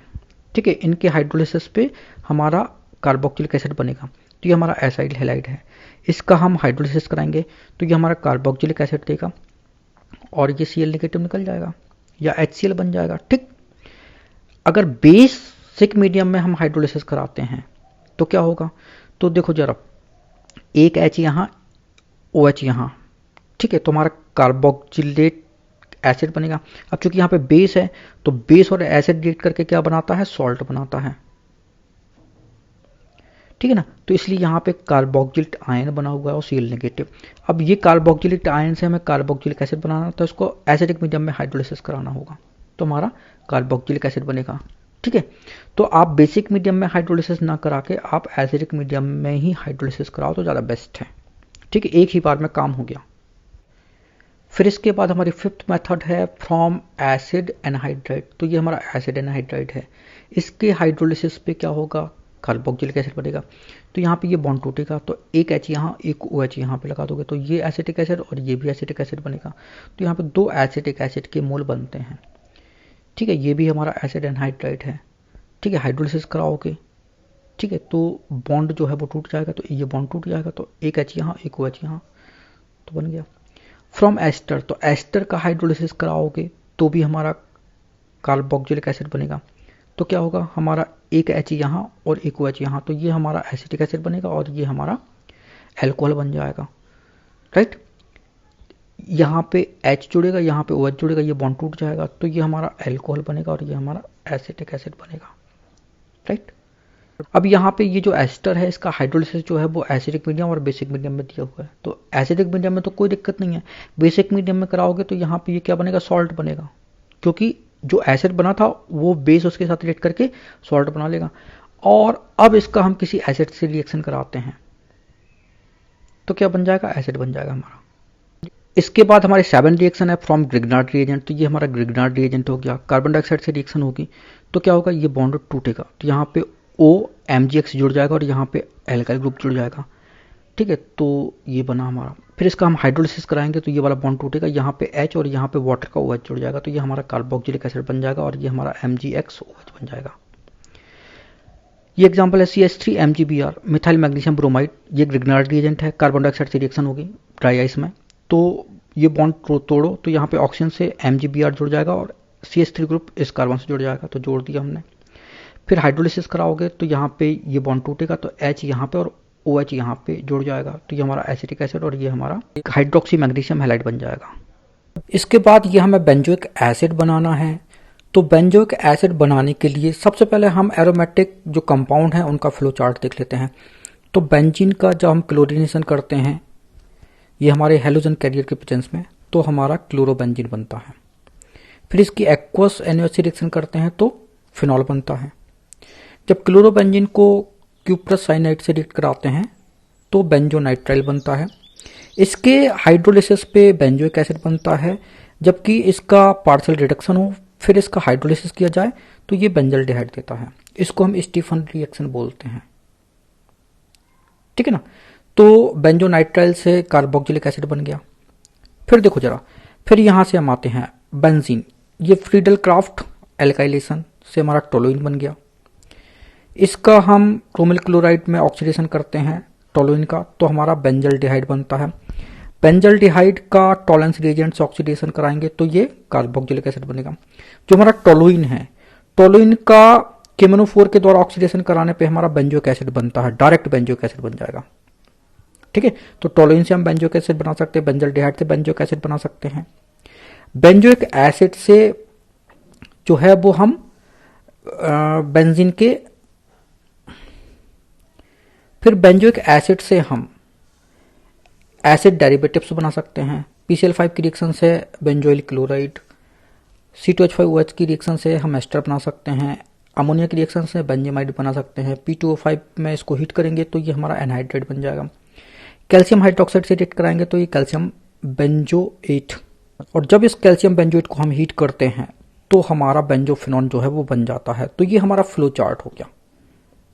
इसके बाद हम बेंजोइक एसिड प्रिपरेशन मेथड का फ्लो चार्ट देखेंगे। तो ये हमारा बेंजोइक एसिड है, तो इस बेंजोइक एसिड को हम प्रिपेयर कर सकते हैं एल्काइल बेंजीन से। अब आपका ये जो एल्काइल ग्रुप है कुछ भी हो सकता है, आपका मिथाइल भी हो सकता है, एथाइल भी हो सकता है, प्रोपाइल भी हो सकता है, आइसोप्रोपाइल भी हो सकता है। ठीक है, तो कोई भी एल्काइल ग्रुप हो वो ऑक्सीडेशन पे क्या होता है, कार्बोक्सिल ग्रुप में कन्वर्ट हो जाता है। तो ये ऑक्सीडेशन हम जो है वो एसिडिफाइड पोटेशियम डाइक्रोमेट से कराते हैं या एसिडिफाइड पोटेशियम परमैंगनेट से कराते हैं या एल्कलाइन पोटेशियम परमैंगनेट से कराते हैं तो एल्काइल ग्रुप जो है वो कार्बोक्सिलिक ग्रुप में कन्वर्ट हो जाता है। तो एल्काइल बेंजीन से हमारा बेंजोइक एसिड मिलता है। ये हमारा बेंजल्डिहाइड है, टॉलेंस रिएजेंट के द्वारा ऑक्सीडेशन पे हमारा बेंजोइक एसिड बनता है।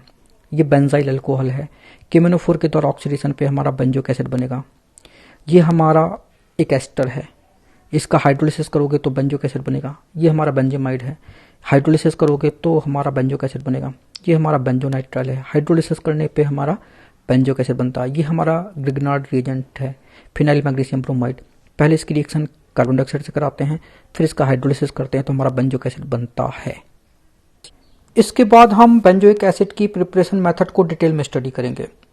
तुम्हारी पहली मेथड है फ्रॉम एल्काइल बेंजीन। तो ये हमारा टोलुइन है, यहाँ पे मिथाइल ग्रुप जो है बेंजीन पे लगा हुआ है, तो इसको हम टोलुइन बोलते हैं। बेसिक मीडियम में KMnO4 के द्वारा इसका ऑक्सीडेशन करते हैं तो यहाँ पे पोटेशियम सॉल्ट बनता है। ठीक है, पोटेशियम बेंजोएट बना। फिर इसका एसिड के थ्रू हाइड्रोलिसिस करते हैं तो ये हमारा बेंजोइक एसिड बना। अगर हम यहाँ पे एसिडिफाइड KMnO4 लेते तो डायरेक्ट बेंजोइक एसिड बनता, फिर ये नहीं बनता। ठीक है, ये हमारा नॉर्मल प्रोपाइल बेंजीन है। बेसिक KMnO4 के थ्रू इसको ऑक्सीडाइज करते हैं तो पहले ये सॉल्ट बनता है, पोटेशियम बेंजोएट बना। फिर इसके बाद इसका हाइड्रोलिसिस करेंगे एसिडिक मीडियम में तो ये हमारा बेंजोइक एसिड बनेगा। अगर हम एसिडिफाइड KMnO4 लेते तो डायरेक्ट ये बेंजोइक एसिड बनता। फिर इसके बाद टोलुइन की ऑक्सीजन से रिएक्शन कराते हैं। ठीक है, V2O5 कैटालिस्ट है, 400 डिग्री सेल्सियस बर्न करते हैं तो यहाँ पे बेंजोइक एसिड बनता है, ये जो मिथाइल ग्रुप है कार्बोक्सिलिक एसिड में कन्वर्ट हो जाता है, ठीक है, COH ग्रुप में कन्वर्ट हो जाएगा और वाटर बनेगा। फिर हमारी सेकंड प्रिपरेशन मेथड है फ्रॉम अमाइड। तो बेंजेमाइड जो है, ये हमारा बेंजेमाइड है, इसका हम हाइड्रोलिसिस करते हैं। तो हाइड्रोलिसिस पे क्या होगा, वाटर का एडिशन होगा, तो H यहाँ पे, OH यहाँ पे, ये बॉन्ड टूट जाएगा, तो यहाँ पे हमारा कार्बोक्सिलिक एसिड बनेगा और अमोनिया बन जाएगा। फिर एस्टर का हाइड्रोलिसिस करते हैं, ठीक है, एसिडिक मीडियम में करते हैं, तो क्या होगा, ये वाला बॉन्ड टूटेगा, तो H यहाँ पे इस ऑक्सीजन पे और OH इस कार्बन पे, तो बेंजोइक एसिड बना और ये इथेनॉल बन गया, ठीक है। अगर हम NaOH के थ्रू हम हाइड्रोलिसिस कराते हैं तो पहले क्या होता हमारा, ये बेंजोइक एसिड की जगह सोडियम बेंजोएट बनता, फिर इसका किसी एसिड से रिएक्शन कराते तो हमारा बेंजोइक एसिड बनेगा, ठीक है। तो इससे अच्छा है कि आप एसिडिक मीडियम में ही कराओ, तो डायरेक्ट आप जो है वो एस्टर से एसिड ले लो। इसके बाद हम कार्बोक्सिलिक एसिड की फिजिकल प्रॉपर्टीज को डिस्कस करेंगे। तो जो हमारा कार्बोक्सिलिक एसिड होता है वो वीक एसिड होता है। फिर यहाँ पे हम एसिडिक नेचर को कंपैरिजन करेंगे। तो हमारे पास एक अल्कोहल है, इथेनॉल, फिनॉल है और बेंजोइक एसिड है। तो बेंजोइक एसिड की एसिडिटी करेक्टर जो है वो फिनॉल एंड अल्कोहल से ज़्यादा होता है, फिनॉल का एसिडिक करेक्टर अल्कोहल से ज़्यादा होता है। तो ये तो हमारा एसिडिटी का ऑर्डर हो गया। अगर ये हमारा बेंजोइक एसिड है, इसमें हम EWG इलेक्ट्रॉन विड्रॉविंग ग्रुप जो है वो लगा देते हैं। तो इसको हम कैसे याद रखेंगे, EWG, W मतलब होता है बीकर, ठीक है, और बीक किसको करता है, ये बेस को बीक करता है। तो EWG ग्रुप जो है वो बेसिक करेक्टर को तो क्या कर देगा, बीक कर देगा, लेकिन एसिडिक करेक्टर को इंक्रीज कर देता है। तो अगर हमने EWG ग्रुप लगा दिया यहाँ पे, तो क्या होगा, इसकी एसिडिटी करेक्टर को क्या कर देगा, ये इंक्रीज कर देगा। इसके just opposite electron donating group जो है एसिड की एसिडिटी करेक्टर को क्या करेगा, डिक्रीज कर देगा, ठीक है। तो देखो जरा, ये हमारे पास बेंजोइक एसिड है, यहाँ पे पैरा पोजीशन पे हमने एक इलेक्ट्रॉन विड्रॉविंग ग्रुप जोड़ दिया और पैरा पोजीशन पे यहाँ पे हमने एक इलेक्ट्रॉन डोनेटिंग ग्रुप जोड़ दिया। इलेक्ट्रॉन डोनेटिंग ग्रुप की आइडेंटिटी होती है कि उसके पास लोन पेयर होती है। तो ऑक्सीजन पे यहाँ पे लोन पेयर है, इस कारण ये इलेक्ट्रॉन डोनेटिंग ग्रुप बनेगा, EDG ग्रुप बनेगा। और नाइट्रोजन पे यहाँ पे लोन पेयर एब्सेंट है, इस कारण ये हमारा EWG ग्रुप होगा। तो चूंकि यहाँ पे NO2 ग्रुप लगा हुआ है, ये EWG ग्रुप है, इस कारण इसका एसिडिक करेक्टर जो है वो इससे ज्यादा होगा। और यहाँ पे इलेक्ट्रॉन डोनेटिंग ग्रुप है, EDG ग्रुप है, इस कारण इसका एसिडिक करेक्टर जो है वो कार्बोक्सिलिक एसिड से कम हो जाएगा। तो ये हमारे एसिडिक नेचर का ऑर्डर हो गया। अब हम एसिडिक नेचर का ऑर्डर देख लेते हैं। जो हमारा CF3 ग्रुप है, ये हमारा इलेक्ट्रॉन विड्रॉविंग ग्रुप होता है, ये सारे इलेक्ट्रॉन विड्रॉविंग ग्रुप हैं। तो 3 फ्लोरीन का EWG जो है बहुत ज़्यादा इफेक्टिव होता है। तो इसके कारण अगर ये ग्रुप कहीं भी आपको मिल जाए तो एसिडिक करेक्टर बहुत ज़्यादा हो जाता है। फिर NO2, फिर CN, फिर फ्लोरो, फिर क्लोरो, फिर ब्रोमो, फिर आयोडो, फिर ये फिनाइल ग्रुप, ठीक है। तो देखो ज़रा, ये हमारा CF3COH ग्रुप है। तो यहाँ पे ये 3 फ्लोरीन का इलेक्ट्रॉन विड्रॉविंग ग्रुप बहुत ज़्यादा इफेक्टिव होगा, इस कारण इसका एसिडिक करेक्टर बहुत ज़्यादा होता है। फिर यहाँ पे 3 क्लोरीन जोड़ दिए, फिर यहाँ पे 2 क्लोरीन जोड़ दिए, ठीक है। तो एसिडिक करेक्टर का ऑर्डर हमारा ये चल रहा है। तो यहाँ से हमको इतना तो पता चल गया कि इलेक्ट्रॉन विड्रॉविंग ग्रुप जो है वो एसिडिक करेक्टर को इंक्रीज करता है। तो CF3 इसका इलेक्ट्रॉन विड्रॉविंग ग्रुप जो है बहुत ज़्यादा इफेक्टिव होता है, तो इसके कारण एसिडिक करेक्टर बहुत ज़्यादा इंक्रीज होता है। फिर NO2 का होता है, फिर CN का होता है, फिर F, फिर Cl, फिर Br, फिर I, फिर PH, ये फिनाइल होता है, ठीक। तो देखो जरा, जो हमारा एसिटिक एसिड होता है उससे अगर 3 हाइड्रोजन निकाल दें और 3 फ्लोरीन जोड़ दें तो उसका एसिडिक करेक्टर बहुत ज़्यादा हाई हो जाता है। अगर हमने एसिटिक एसिड से 3 हाइड्रोजन निकाल दिए और 3 क्लोरीन जोड़ दिए तो एसिडिक करेक्टर हाई हो जाता है, लेकिन CF3COH से कम होता है। फिर यहाँ पे 2 क्लोरीन जोड़ने पर, ठीक है, इलेक्ट्रॉन विड्रॉविंग ग्रुप 2 है यहाँ पे, इस कारण एसिडिक करेक्टर हाई है, लेकिन इससे कम। फिर NO2, अब चूंकि NO2 EWG ग्रुप जो है बहुत ज़्यादा इफेक्टिव होता है, लेकिन चूंकि यहाँ पे 2 क्लोरीन थे, क्लोरीन से ज़्यादा इफेक्टिव होता है, फ्लोरीन से ज़्यादा इफेक्टिव होता है। तो यहाँ पे 3 फ्लोरीन थे, यहाँ पे 3 क्लोरीन थे, यहाँ पे 2 क्लोरीन है, तो यहाँ पे डबल हो गया, राइट। इस कारण ये ज़्यादा एसिडिक हो गए सभी NO2 वाले से। फिर NO2, फिर यहाँ पे F लगाया, केवल एक फ्लोरीन थे, फिर यहाँ पे एक क्लोरीन लगाया, ठीक है। तो एसिडिक करेक्टर की ओर चलते जा रहा, फिर Br लगा दिया, फिर यहाँ पे कुछ नहीं, ये हमारा फॉर्मिक एसिड है। फिर यहाँ पे ये हमारा, ठीक है, तो 3 क्लोरोप्रोपेनोइक एसिड बना। तो चूंकि यहाँ पे क्लोरीन जो है अगर इस कार्बन पे लगा होता तो ये बहुत ज़्यादा इफेक्टिव होता है इस पे, अब चूंकि यहाँ पे लगाया है तो इसका इलेक्ट्रॉन विड्रॉइंग पावर जो है वो कमजोर पड़ गई है, ठीक है, इस कारण ये वीकर हो गया। फिर बेंजोइक एसिड, तो बेंजोइक एसिड फिर यहाँ पे ये आपका CH2 बीच में आ गया, ठीक है, इस कारण इसका EWG, ये फिनाइल होता है, ठीक है, EWG करेक्टर जो है वो क्या हो गया, कमजोर हो गया। फिर एसिटिक एसिड हो गया, फिर हमारा ये प्रोपियोनिक एसिड हो गया। तो याद रखना जो फॉर्मिक एसिड है वो ज़्यादा एसिडिक होता है बेंजोइक एसिड से, और बेंजोइक एसिड ज़्यादा एसिडिक होता है एसिटिक एसिड से। तो इसमें आपसे रीजन पूछ सकता है कि बेंजोइक एसिड एसिटिक एसिड से ज़्यादा एसिडिक क्यों होता है, क्योंकि phenyl group electron withdrawing group होता है, इस कारण ये एसिडिक करेक्टर को क्या कर देता है, इंक्रीज कर देता है। इसके बाद हम chemical properties of carboxylic acid देखेंगे। तो कार्बोक्सिलिक एसिड की केमिकल प्रॉपर्टी COH बॉन्ड के कारण, तो जब ये वाला बॉन्ड टूटता है तो उसके कारण कौन सी प्रॉपर्टीज होती है, तो पहली है एस्टरिफिकेशन। तो एस्टरिफिकेशन में होता क्या है कि कार्बोक्सिलिक एसिड एल्कोहल दोनों को मिक्स कर देते हैं, फिर उसमें कॉन्सेंट्रेटेड एसिड ड्रॉप पर ड्रॉप डालते हैं तो हमारा एस्टर जो है वो बनता है। अब इसमें होता क्या है, तो डायरेक्ट रिएक्शन देखो ऐसे होती है, OH जो है वो निकलेगा कहाँ से, इससे कार्बोक्सिलिक एसिड से, H जो जाएगा अल्कोहल से, तो बस वाटर जो है वो निकल जाएगा और ये वाला पार्ट इससे जुड़ जाएगा, तो ये हमारा एस्टर बन जाएगा। ऐसे यहाँ पे ये बेंजोइक एसिड है, ये हमारा अल्कोहल है, तो अल्कोहल से H और कार्बोक्सिलिक एसिड से OH जाएगा तो वाटर निकल जाएगा, बाकी ये OR पार्ट जो है वो CO से जुड़ जाएगा, तो ये हमारा एस्टर बन जाएगा। फिर इसके बाद हम इसका मैकेनिज्म समझते हैं। तो देखो जरा, RC डबल बॉन्ड OH, ये हमारा कार्बोक्सिलिक एसिड हो गया, ये हमारा H पॉजिटिव, ये H2SO4 का H पॉजिटिव है, ये इस ऑक्सीजन की लोन पेयर पे क्या करेगा, जाएगा तो बॉन्ड बनाएगा, बॉन्ड बनाएगा तो इस ऑक्सीजन के पास पॉजिटिव चार्ज आ जाएगा, तो इस ऑक्सीजन के पास पॉजिटिव चार्ज आ गया, क्यों, क्योंकि एक लोन पेयर ने बॉन्ड बना लिया इस हाइड्रोजन से, ठीक है।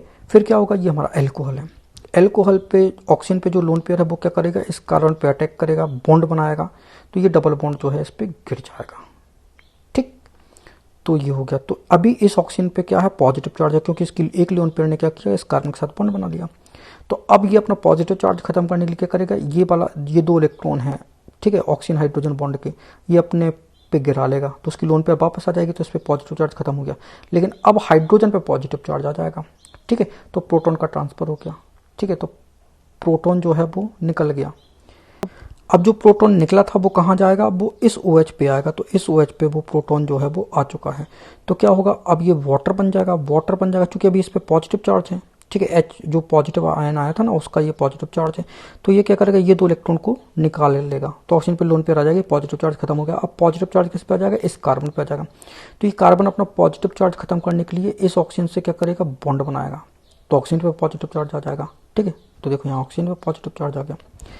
अब ये ऑक्सीजन अपना पॉजिटिव चार्ज खत्म करने के लिए क्या करेगा, यहाँ से ये हाइड्रोजन को अपनी इलेक्ट्रॉन खींच लेगा, इलेक्ट्रॉन खींच लेगा तो हाइड्रोजन पर पॉजिटिव चार्ज चला जाएगा, तो हाइड्रोजन पर देखो पॉजिटिव चार्ज जो है वो चला गया, तो हमारा क्या हो गया, एस्टर जो है बन गया। तो H पॉजिटिव जो हमने यूज किया था वो रिएक्शन के अंत में हमको मिल गया, ठीक है। तो बस ऐसे जो है वो हमारा एल्कोहल और कार्बोक्सिलिक एसिड से एस्टर बन जाता है। फिर हमारी सेकेंड रिएक्शन है reaction with PCl3, PCl5 and SOCl2। तो इन रिएक्शन को डिटेल में हम पहले ही आपको बता चुके हैं। जो एल्कोहल वाला पार्ट था उसमें हम आपको बता चुके हैं कि SOCl2 को कैसे वाटर में रिएक्ट कराते हैं तो HCl बनता है, फिर HCl जो है वो एल्कोहल से रिएक्ट करता है। ऐसे यहाँ पे HCl जो बनेगा वाटर के साथ वो क्या होगा, इससे रिएक्ट करेगा, तो रिएक्ट करेगा तो यहाँ पे HCl का H पॉजिटिव यहाँ से, तो ये वाटर निकल जाएगा और COCl जुड़ जाएगा, तो ये हमारा ये है SO2 और HCl, ठीक है ना। तो एल्कोहल वाला चैप्टर देखोगे तो उसमें आपको इसका मैकेनिज्म जो है वो आपको समझ में आ जाएगा, तो आप रिएक्शन आसानी से कर पाओगे। तो ये कार्बोक्सिलिक एसिड है, ठीक है, PCl3 से रिएक्शन कराओगे तो 3RCOCl बनता है, H3PO3 बनता है। ये कार्बोक्सिलिक एसिड PCl5 से रिएक्शन कराओगे तो RCOCl, ठीक है। तो ये हमारे एसिड क्लोराइड जो है वो बनते हैं POCl3 और HCl, ठीक। फिर ये जो हमारा बेंजोइक एसिड है, ठीक है, तो बेंजोइक एसिड भी इन तीनों रिएजेंट से क्या करते हैं, रिएक्ट करते हैं, तो यहाँ पे बेंजोइल क्लोराइड जो है वो बनता है, तो तीनों जगह बेंजोइल क्लोराइड जो है वो बनेगा। फिर अमोनिया के साथ रिएक्शन कराने पे, तो अमोनिया की कार्बोक्सिलिक एसिड से रिएक्शन होती है तो अमोनियम एसीटेट बनता है, इसको हम हीट करेंगे तो वाटर निकल जाएगा, तो हमारा एसिटेमाइड बन जाएगा। ठीक है, अगर बेंजोइक एसिड की अमोनिया से रिएक्शन कराओ तो भी अमोनियम बेंजोएट बनेगा, और इसको हम हीट करेंगे तो बेंजेमाइड बन जाएगा। एनहाइड्रेट का फॉर्मेशन, तो एनहाइड्रेट कैसे बनता है, दो हमारे कार्बोक्सिलिक एसिड हैं, उसको P2O5 या कॉन्सेंट्रेटेड H2SO4 में हीट करते हैं तो वाटर निकलता है, तो यहाँ से हम वाटर निकाल देते हैं, तो ये एनहाइड्रेट बन जाएगा, वाटर निकल जाएगा। ठीक है, तो ये हमारे कार्बोक्सिलिक एसिड डेरिवेटिव्स होते हैं, जो हमारा ऑयल हैलाइड है, जो हमारा एस्टर है, जो हमारा अमाइड है, जो हमारा एनहाइड्राइड है। ठीक है, जो कि कार्बोक्सिलिक एसिड से बनते हैं। इसके बाद reactions involving cleavage of OH bond, तो ये हमारा कार्बोक्सिलिक एसिड है, तो कार्बोक्सिलिक एसिड का ये OH बॉन्ड, इसके ब्रेकअप से कितनी रिएक्शंस होती हैं, तो पहली रिएक्शन है फ्रॉम मेटल, तो कार्बोक्सिलिक एसिड मेटल से रिएक्ट करता है तो salt and hydrogen gas liberate होती है। कार्बोक्सिलिक एसिड जिंक मेटल से रिएक्ट करता है तो जिंक सॉल्ट बनेगा और हाइड्रोजन गैस लिबरेट होगी। फ्रॉम अल्कली, तो अल्कली हमारे sodium hydroxide, potassium hydroxide, calcium hydroxide ये कहलाते हैं। तो ये हमारा बेस है, ये हमारा एसिड है, तो एसिड बेस से सॉल्ट एंड वाटर बनता है, इससे सॉल्ट बनेगा और वाटर बनेगा। ठीक है ना, तो ये तो आसान रिएक्शन है। फिर कार्बोनेट एंड बाइकार्बोनेट से, तो ये हमारा कार्बोक्सिलिक एसिड है, कार्बोनेट से रिएक्ट करता है तो सॉल्ट बनता है, वाटर बनता है और कार्बन डाइऑक्साइड गैस निकलती है।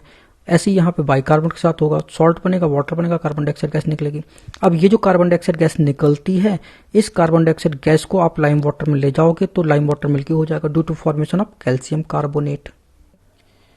फिर हमारा थर्ड टाइप है रिएक्शन इन्वॉल्विंग COOH ग्रुप, तो इस ग्रुप के कारण कौन सी रिएक्शन होती है, तो RCOOH, रेड फॉस्फोरस HI से इसका रिडक्शन कराएंगे, तो ये जो ग्रुप है किस में कन्वर्ट हो जाता है, ये CH3 में कन्वर्ट हो जाता है, तो ये हमारा एल्केन बनेगा और वाटर बनेगा। RCOOH ग्रुप, अगर हम reducing agent lithium aluminium hydride ले लें या फिर डाइबोरोन ले लें तो ये हमारा एल्कोहल बनता है और ये वाटर बनेगा, ये से एल्कोहल बनेगा और वाटर बनेगा। फिर इसके बाद डीकार्बोक्सिलेशन रिएक्शन होती है, तो ये हमारा कार्बोक्सिलिक एसिड को सोडा लाइम में हीट करना होता है, तो NaOH और कैल्शियम हाइड्रोक्साइड ये जो मिक्सचर होता है 3:1 में, ये हमारा सोडा लाइम कहलाता है। तो सबसे पहले कार्बोक्सिलिक एसिड सोडियम हाइड्रोक्साइड के साथ रिएक्ट करेगा तो सोडियम सॉल्ट बनेगा, फिर इसकी सोडियम हाइड्रोक्साइड से फिर से रिएक्शन करा दो तो सोडियम कार्बोनेट बन जाएगा और एल्केन बनेगा। इसी प्रकार ये है, इसकी रिएक्शन करोगे तो सोडियम बेंजोएट बनेगा, सोडियम बेंजोएट को फिर से इससे रिएक्ट करा दो, हीट करा दो तो सोडियम कार्बोनेट और बेंजीन बन जाएगा। अब चूंकि इस रिएक्शन में एक कार्बन कम का प्रोडक्ट बन रहा है, इस कारण इसको हम डीकार्बोक्सिलेशन रिएक्शन बोलते हैं। इसके बाद हमारी थर्ड रिएक्शन है इलेक्ट्रोलिसिस, तो इसको हम कोल्ब इलेक्ट्रोलिसिस बोलते हैं। तो इसमें हम सोडियम एसीटेट ले लेते हैं, तो सोडियम एसीटेट का हमें इलेक्ट्रोलिसिस करना है, तो क्या होगा कि ये सोडियम एसीटेट का एक्वा सॉल्यूशन जो है वो आयनाइज हो जाएगा acetate ion and sodium ion में। अब एसीटेट आयन जो है वो एनोड पे जाएगा, एनोड पे जाके क्या करेगा, एक इलेक्ट्रॉन को रिलीज करेगा, इलेक्ट्रॉन को रिलीज कर दिया तो ये CH3COO बन गया, ये अनस्टेबल होता है, तो ये क्या होगा, ये CH3CH3 बनाएगा और CO2 बनाएगा। अब चूंकि ये 2 है तो इसको हम पूरे इक्वेशन को 2 से मल्टीप्लाई कर देंगे तभी तो ये हमको 2 मिलेगा। ठीक, अब कैथोड पे क्या होगा, ये Na पॉजिटिव कैथोड पे जाएगा, क्या करेगा, एक इलेक्ट्रॉन को एक्सेप्ट करेगा तो ये Na बनेगा। क्योंकि यहाँ पे इलेक्ट्रॉन 2 हो गए थे क्योंकि 2 से मल्टीप्लाई किया था, तो यहाँ पे 2 से मल्टीप्लाई कर दो। अब ये जो सोडियम बना है, चूंकि ये सॉल्यूशन हमने एक्वा सॉल्यूशन लिया था, तो ये सोडियम क्या करेगा, वाटर से रिएक्ट करके सोडियम हाइड्रोक्साइड बनाएगा और हाइड्रोजन गैस को क्या कर देगा, रिलीज कर देगा। तो बस एनोड पे हमें इथेन गैस मिलती है, कैथोड पे हमें हाइड्रोजन गैस रिलीज होती है, तो ये हमारे प्रोडक्ट हो गए। इसके बाद substitution reaction in the hydrocarbon part, तो पहला है हैलोजनेशन, तो ये हमारा कार्बोक्सिलिक एसिड है, तो कार्बोक्सिलिक एसिड का ये जो कार्बन है, मतलब जो हमारा फंक्शन ग्रुप होता है, फंक्शन ग्रुप से जुड़ा कार्बन वो अल्फा कार्बन कहलाता है।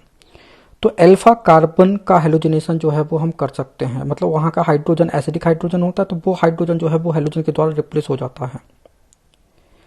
तो ये रिएक्शन जो है वो हम रेड फॉस्फोरस और हैलोजन, आपका हैलोजन क्लोरीन हो सकता है, ब्रोमीन हो सकता है, से रिएक्ट कराते हैं, तो एक हाइड्रोजन रिप्लेस हो जाएगा हैलोजन के थ्रू, ठीक है, और वो हाइड्रोजन जो है वो दूसरे हैलोजन से रिएक्ट करके HX बना लेगा, ठीक है, तो यहाँ पे HX भी बन जाता है। तो इस रिएक्शन को हम हेल्महोल्ट्ज-जेलिंस्की रिएक्शन जो है वो बोलते हैं। फिर इसके बाद हमारी रिंग सब्स्टिट्यूशन रिएक्शन आएगी, तो ये बेंजोइक एसिड में होगी, ठीक है। और ये सब्स्टिट्यूशन जो है इलेक्ट्रोफिलिक सब्स्टिट्यूशन कहलाता है। क्योंकि कार्बोक्सिलिक एसिड जो है वो हमारा मेटा डायरेक्टिंग ग्रुप है। क्यों? क्योंकि इस कार्बन पे कोई भी लोन पेयर इलेक्ट्रॉन नहीं है, इस कारण ये हमारा मेटा डायरेक्टिंग ग्रुप बनेगा। अगर लोन पेयर इलेक्ट्रॉन होती तो ये ऑर्थो पैरा डायरेक्टिंग होता। तो ये हमारा मेटा डायरेक्टिंग ग्रुप है। तो सब्स्टिट्यूशन कहाँ होगा? मेटा पोजीशन पे होगा। तो क्लोरीन की रिएक्शन कराते हैं, तो हेलोजन कैरियर लेना है FeCl3, तो सब्स्टिट्यूशन होगा। तो यहाँ पे मेटा पोजीशन पे Cl आएगा, यहाँ से हाइड्रोजन निकलेगा, दूसरे Cl से रेट करके HCl बना लेगा। ब्रोमीन FeBr3 ये हेलोजन कैरियर है, ठीक है। तो सब्स्टिट्यूशन मेटा पोजीशन पे होगा, तो एक हाइड्रोजन निकलेगा तो Br यहाँ पे कनेक्ट हो जाएगा और HBr जो है बन जाएगा, ठीक है। तो ये मेटा क्लोरो बेंजोइक एसिड हो गया, ये मेटा ब्रोमो बेंजोइक एसिड हो गया। ये बेंजोइक एसिड है कॉन्सेंट्रेटेड H2SO4, तो यहाँ पे सल्फोनेशन होगा, तो सल्फोनिक ग्रुप जो है मेटा पोजीशन पे जुड़ जाएगा और ये बन जाएगा। तो मेटा सल्फोनिक बेंजोइक एसिड। फिर ये बेंजोइक एसिड है कॉन्सेंट्रेटेड HNO3 कॉन्सेंट्रेटेड H2SO4, तो कॉन्सेंट्रेटेड HNO3 जो है इस पे नाइट्रेशन होगा, तो मेटा पोजीशन पे नाइट्रेशन होगा और H2 बनेगा, ठीक है। तो मेटा नाइट्रो बेंजोइक एसिड हो गया हमारा। इसके बाद test to distinguish between phenol and carboxylic acid. तो फिनॉल एंड कार्बोक्सिलिक एसिड में हमें डिफरेंस बताना है। तो पहला है सोडियम बाइकार्बोनेट टेस्ट। तो हमने एसिटिक एसिड लिया और फिनॉल लिया। तो एसिटिक एसिड तो सोडियम बाइकार्बोनेट के साथ रिएक्ट कर जाता है, तो सोडियम एसीटेट बनाएगा, वाटर बनाएगा, कार्बन डाइऑक्साइड गैस देगा। ये carbon dioxide gas lime water को मिल्की कर देती है, जबकि फिनॉल की सोडियम बाइकार्बोनेट के साथ कोई रिएक्शन नहीं होती। फिर है न्यूट्रल फेरिक क्लोराइड टेस्ट। तो न्यूट्रल फेरिक क्लोराइड जो है वो एसिटिक एसिड के साथ रिएक्ट करता है, तो फेरिक एसीटेट बनता है जो कि बफ कलर्ड प्रेसिपिटेट होता है और HCl बनेगा। फिर फिनॉल फेरिक क्लोराइड के साथ रिएक्ट करता है, तो ये हमारा एक कॉम्प्लेक्स बनता है, ठीक है। और ये कॉम्प्लेक्स जो है वो वायलेट कलर का होता है, 6H पॉजिटिव 3Cl नेगेटिव भी बनते हैं। तो यहाँ पे बफ कलर बनता है और ये वायलेट कलर बनता है। तो ऐसे हम फिनॉल एंड कार्बोक्सिलिक एसिड को डिस्टिंग्विश कर सकते हैं। तो ये हमारा कार्बोक्सिलिक एसिड हो गया। Thank you so much for watching this video. अगर वीडियो अच्छा लगा तो प्लीज इसको लाइक करें, इसको शेयर करें। अगर आपने हमारे चैनल को अभी तक सब्सक्राइब नहीं किया तो प्लीज इसको सब्सक्राइब करें। Thank you once again for watching this video.